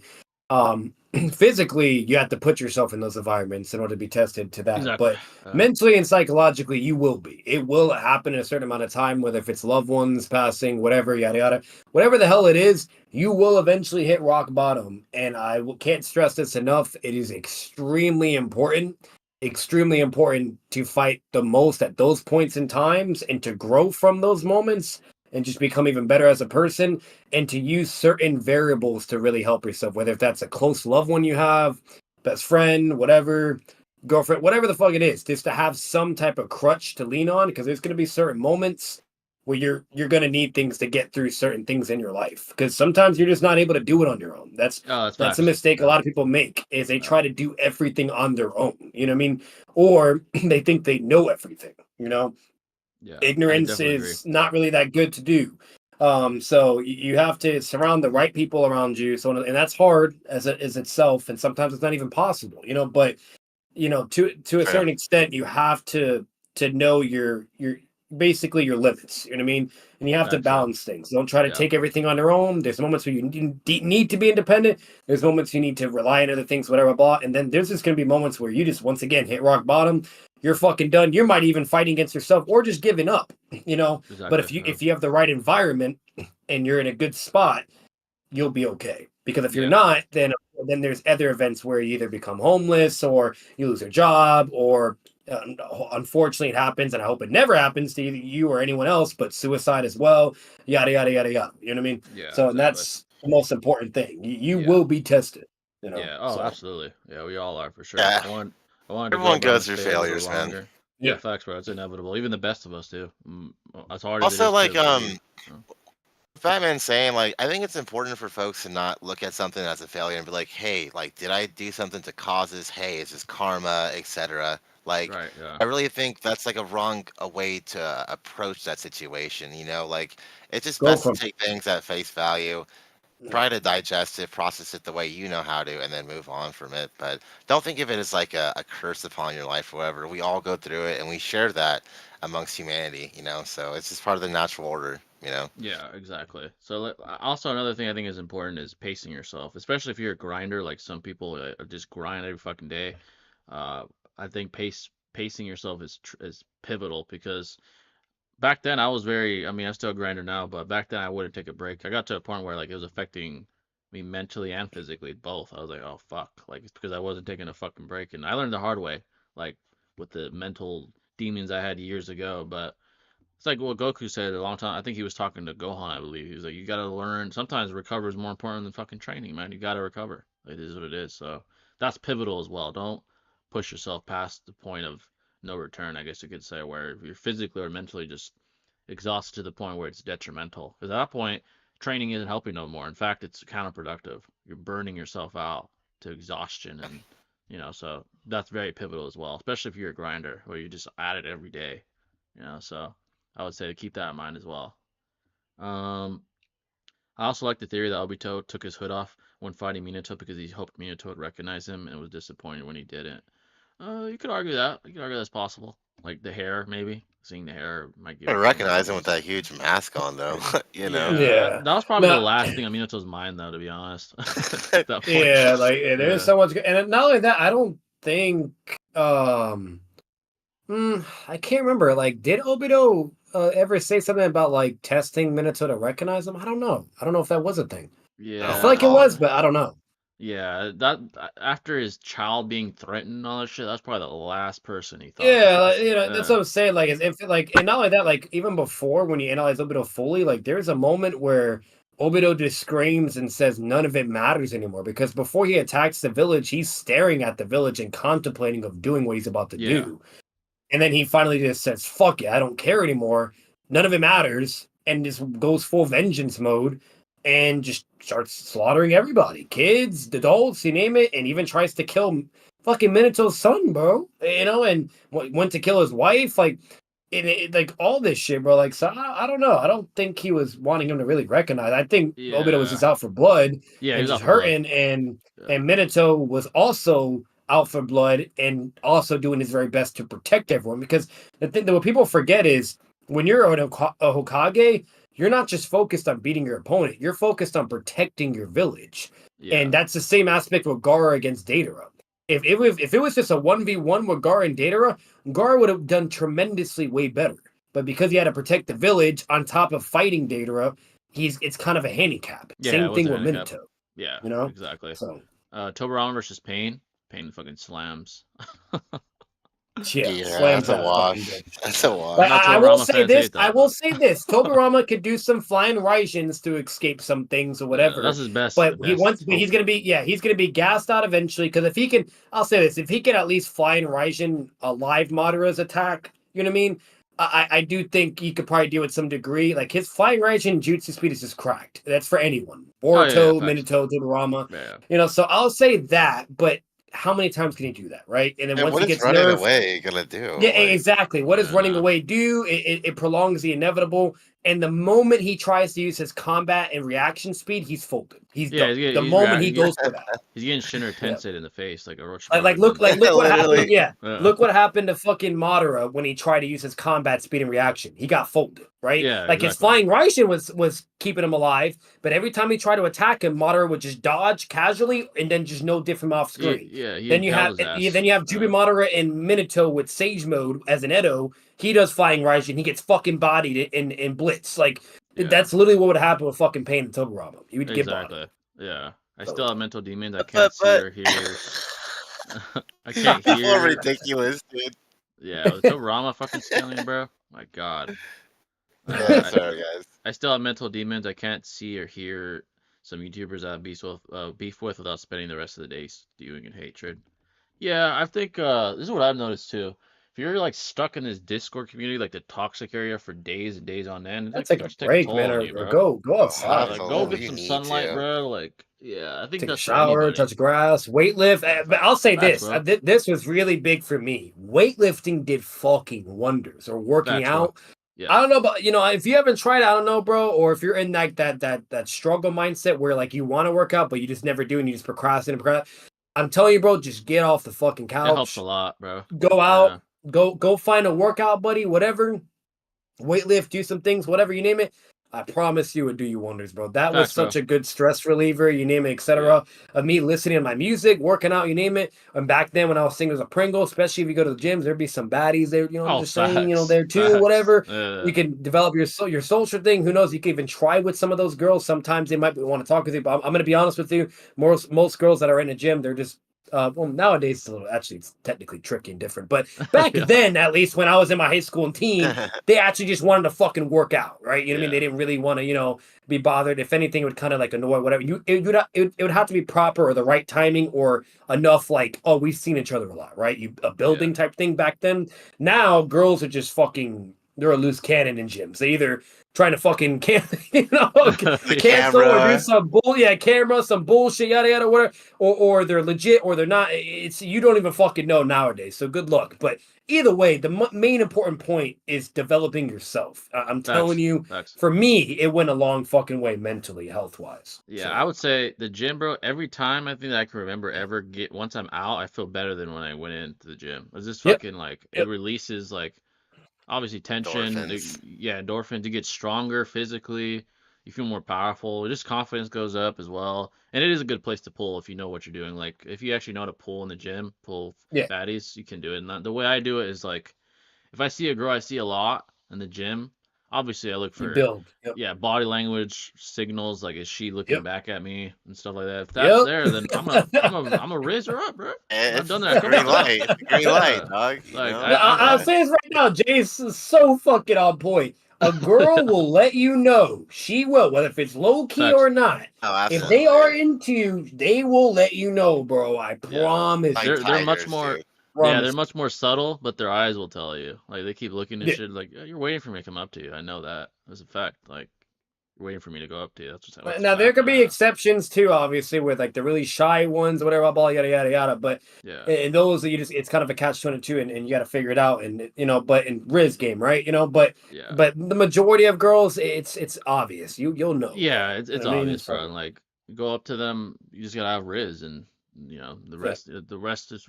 It's history. It is what it is. So it's actually a good place if you know what you're doing. And rejection's not a bad thing either, too. I'll also put that out there. Everybody's been rejected. I'm gonna say that every man on this planet has been rejected. Okay, and why? Because that's a power that women have. Okay, absolutely. It is what it is. It's reality. Every man has dealt with rejection, and even to this day, high status valued like rich or celebrity or athletes, even they have been rejected. Oh God, bro. Yeah, so it don't matter. Obviously, your success rate's more higher, whatever, blah, but you get what I'm saying. The fact that those type of men can even be rejected, and overall, every man has been rejected, period. Never, ever let that just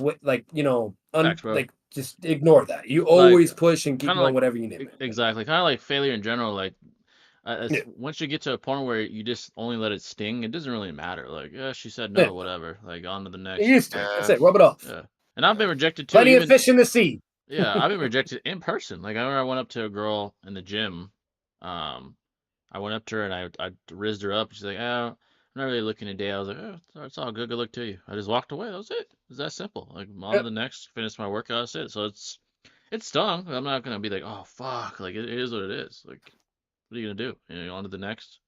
And the next day I rizzed up. And another thing you could do too, like, yeah, you either move on to the next, or like what Jay said, or better yet, play the long game. You know what I mean? Like I said, the build-up problem. Most women, it's all about building up and getting to that level of whether if it's trust or this, whatever it is. You know what I mean? And like, let's say if you know she's there a lot, whatever, and you're seeing whatever, just casually, just gradually go through and just maybe just just talk here and there, or just be friends, right? And eventually, once again, he's getting into or things are changing or the vibe, you'll more than likely know. Or if it's enough time it's built by, then shoot your shot again. And if it's still, then at that point just fucking call it. That's game over, there's a certain point where it's pretty. At a certain point, like so like, don't be a weirdo about it, or keep trying. But and I'm no dating expert. This is one thing though I have noticed though with women. With women, when you talk to them, it's got to be a subtle increase in like sort of level of intimacy. Like women aren't like us where it's like a light switch. We're like, oh gosh, she's a bad bitch. Like, women are different. They need to, like, they'll meet you, they'll look at you, they'll eye you up and down, like, all right, he's all right. Let's see where this goes. Like, the vast majority of women, if you go up to them and be like, you're a bad bitch, they'll be like, excuse me? Like, it's over. Even if they are attracted to you. Like, they're not gonna play that. So you gotta go up smoothly transition. Like, you can only get away with that. Like, mind you, not this that doesn't even Very work rare. 9 out of 10 times, but you can only get away with that if you're like rich, right? Or like your status, like you Drake got the or some look, shit. exactly. Yeah, like a normal person. But even then, like, even Drake, like if which he normally does that, right? And normally it'll work because of his status.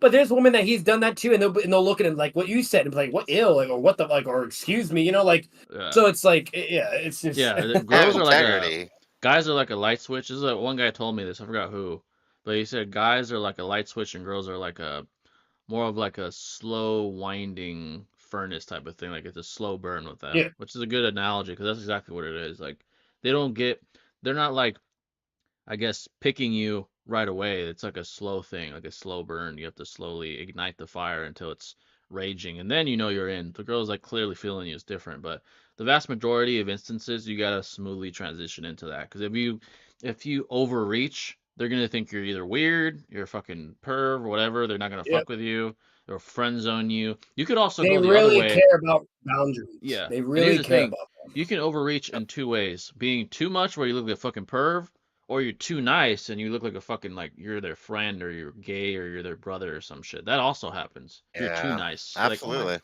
so you got to be right in the middle, like assertive enough to where they're not like, oh, he's brother material, but not overreaching to the point where they're like, oh my god, he's a pervert. Like, you got to be. It's harder said than done, and every girl's sort of threshold's a little different. You got to kind of read the room. That comes with experience, though. That comes with experience. Like, every girl's a little different. So that's something that I'm not a dating expert, but through experience, I have noticed that it's complicated. It is to riz a female up. It's a case by case basis. To riz. You gotta be methodical, man. You gotta be methodical. You gotta be like calculated with what you say. See how they react to each statement you make. It's a game, bro. It really is. So yeah, this is a little thing that I've learned and heard others have told me as well. So. Like the hardest aspect of it at the end of the day is getting to that approval level, because that's the game, right? It's about being approved. Do you know what I mean? And whether they deem you worthy enough, whether if it's just for no strings attached, a relationship, whatever the fuck it is, that's the first obstacle, right? And then so on and so forth, then getting to that whatever, and being able to read them or analyze or know what doesn't work, what does, things like that, whatever. And that's the biggest obstacle. And if you can get through that, then you're good, whatever. But, and it's not common, but it can happen, and definitely don't, overlook things or fucking drop the ball. But there's moments where girls just don't give a fuck. When they're really feeling the moment, and they just want to either have a hookup, or if they want to just have a friends with benefits with you, pretend, like, they'll let you fucking know. Like, I'm telling you, they will. Thursday. You know what I mean? Like, It'll be it's clear, and those especially they'll be willing to do that with like the bad boys, you know what I mean, or or the Mr. Good Luck, charms guys and whatnot. Like there's this roommate I knew, Chris. I probably said this already before. That like what he was like a good looking dude, right? You know what I mean? Name it. Had a lot of money, whatever. Had all those variables. Every fucking night, this man would be bringing a new bitch. Every night. You know what I mean? Dude, Just some guys just have a riz, fucking bro. a baddie. Yeah. Yeah, exactly. So it's like once again, they do exist too. It's not common, but here and there will be moments, whatever, and that's if you hit that variable or category. Yeah. So Some and if that's guys. there, by all means, there you go. Or sometimes this is rare. They'll go to you to get a relationship. Oh, So, facts, bro. Yeah, that's like Yeah.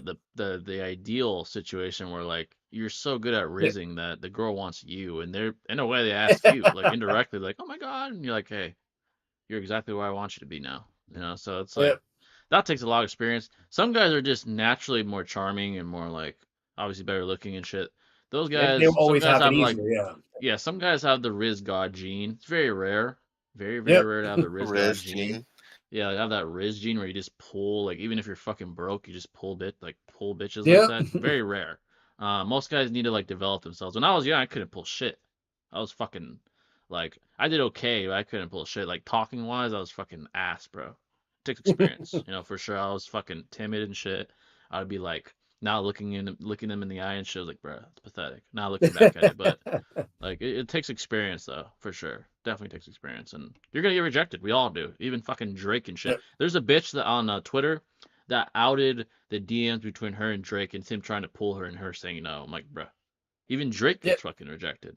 So it's just That's part hilarious. of the. That's part just of a the process. man. That's just a man issue. It's men, unfortunately. That we will always have that woman. That's what I'm saying. I'll say it this day, but woman, I swear to God, in the majority of things, not all, I won't say that, but in the majority of things, women have it in easy mode, bro. Facts, And I mean, especially when it comes to that, to the social way dynamics. easier. Yeah, I'm sorry. If you're a girl, you go to a guy, you're never ever gonna get fucking rejected unless you're doing some wild shit. 9 out of 10 times, a guy is gonna say fucking yes to you if you were a girl and you said, "Hey, you want to go out?" or "Hey, you want to?"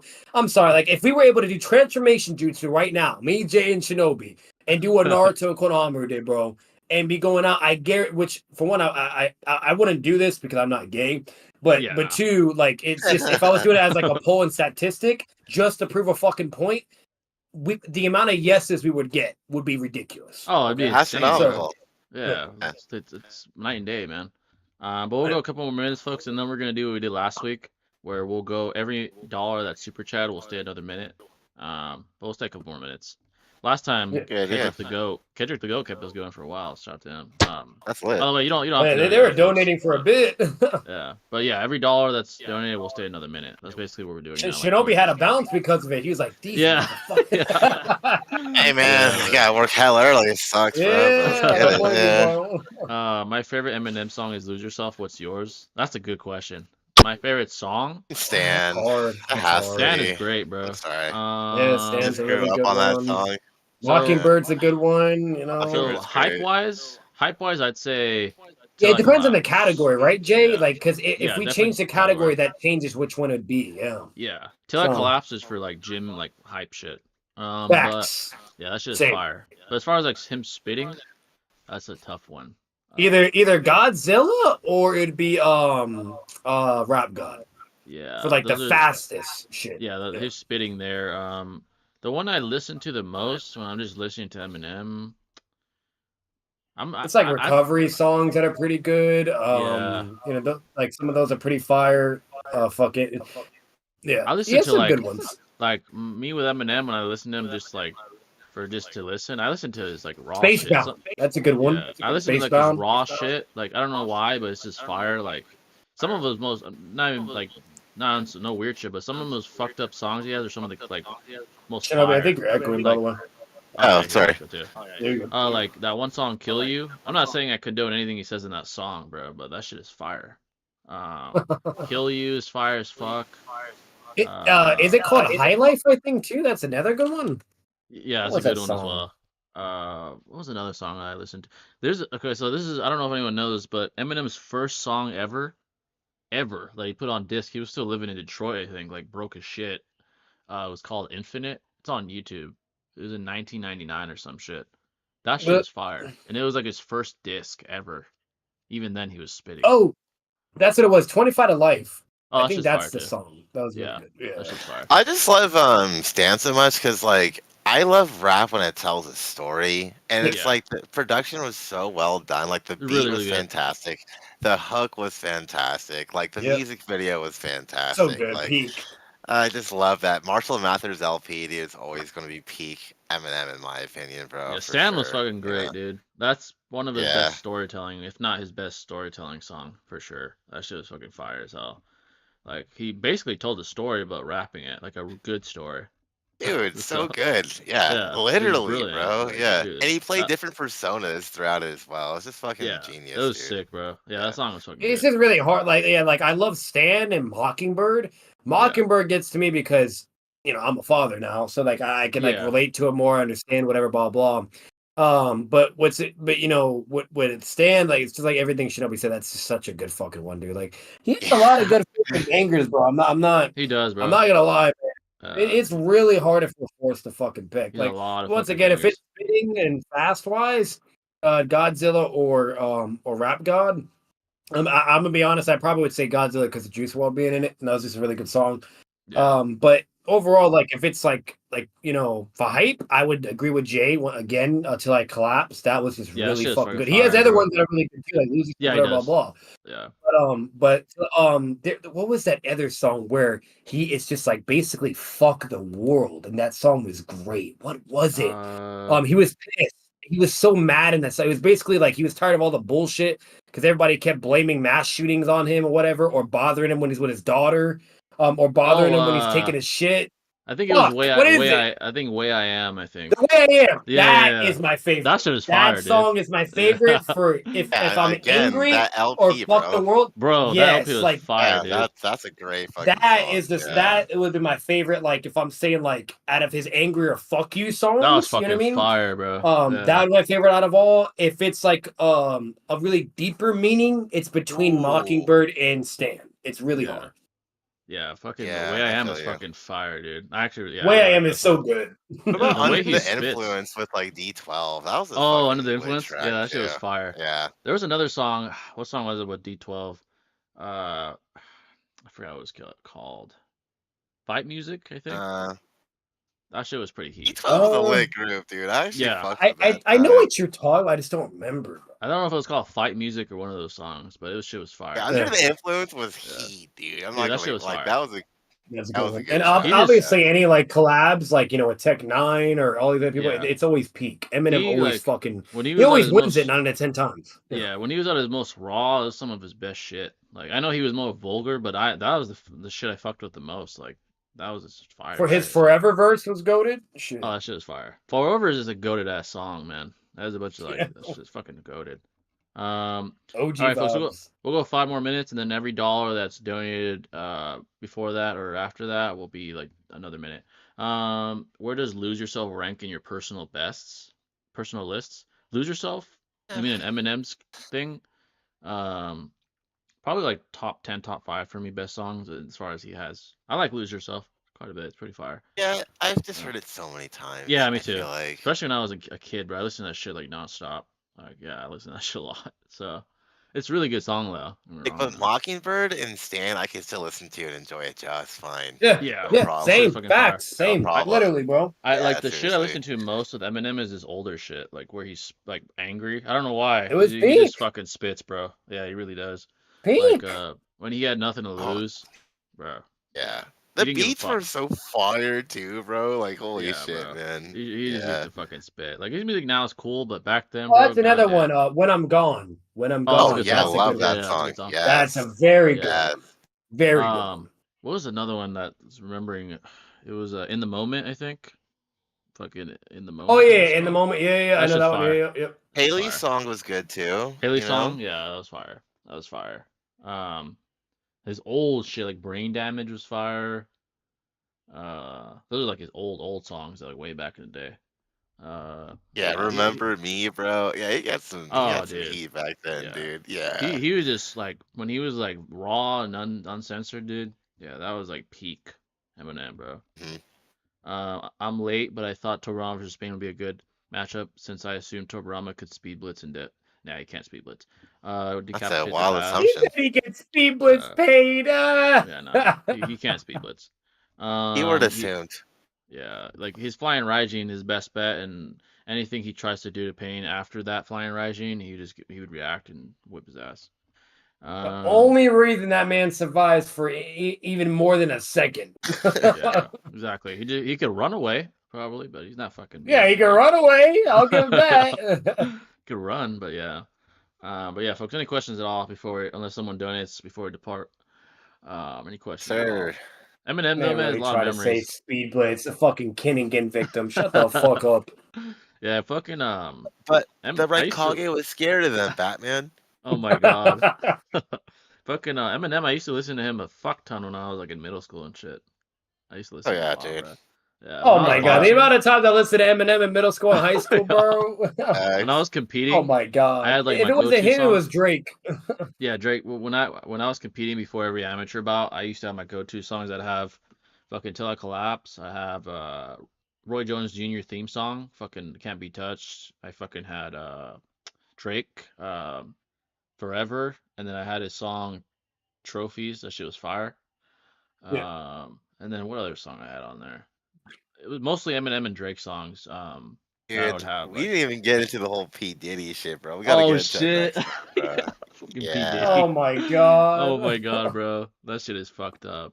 Definitely P. Pedo Diddy, baby. Pedo Diddy, bro. And like the weird shit with like that one video with Justin Bieber when he was 15.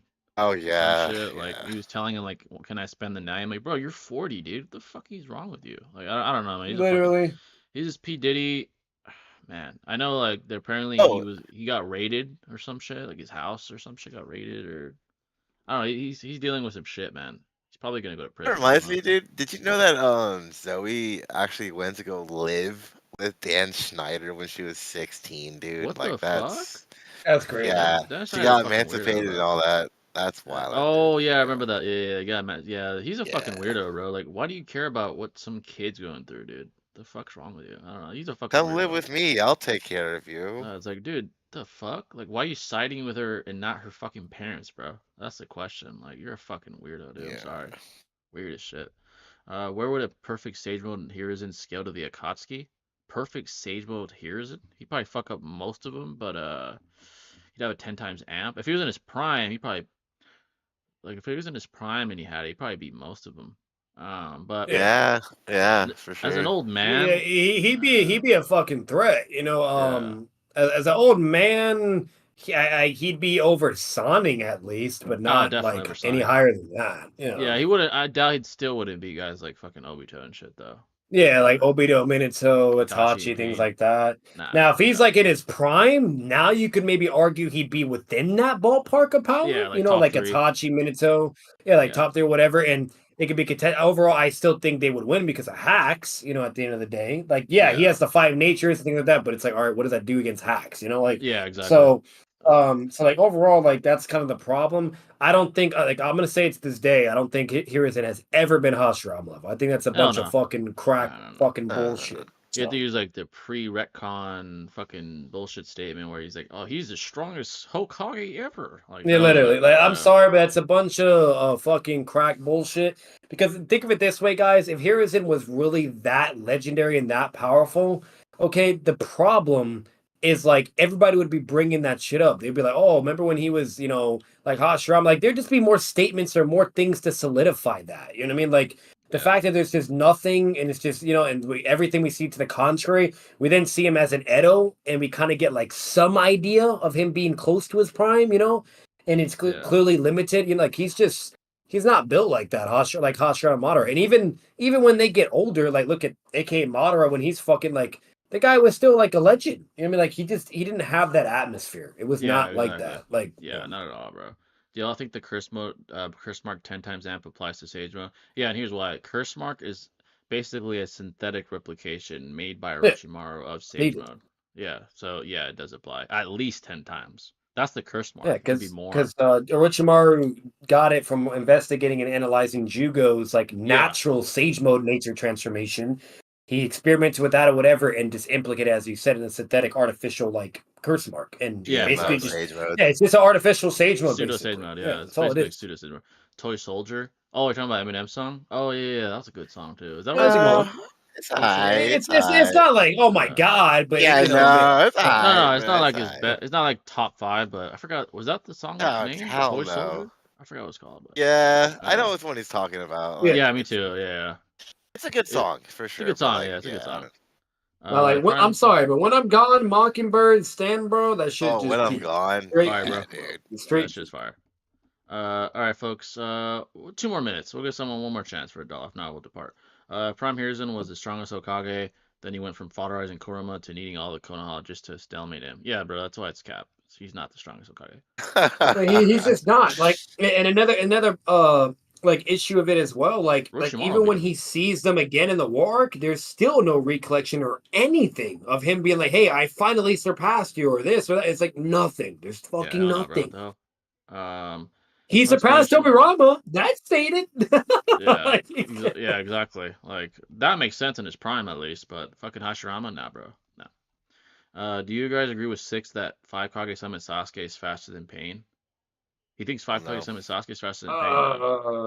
Like full power Pain? That's yeah. He can barely react to V2 Killer. I mean, I'm sorry, Raikage. I think you misunderstood 6. I don't think 6 would even believe in that either. Yeah, I don't think he does actually. But I know he would say like EMS. That would make more sense. Like prime EMS Sasuke, yeah. Yeah. Because he has perfect Susanoo, you name it, but not early EMS, and definitely not 5 Kage-sama who's below that. So I don't know about. There's no way. If he means like fucking Pain arc Pain, maybe he's fatigued, but I don't know. If it's like Pain arc, like Nerf Pain, I guess. Like, but even then, like.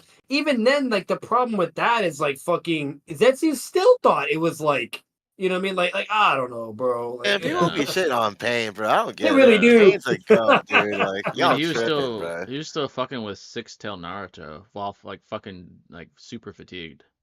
So man. Like all this stuff, like 6-tail Naruto, Sagema Naruto, and we know Sagema Naruto is at least in some like relative ballpark. He doesn't beat 5 Kage-sama Sasuke, but he can at least like he's not getting like blitzed and killed instantly. You know what I mean?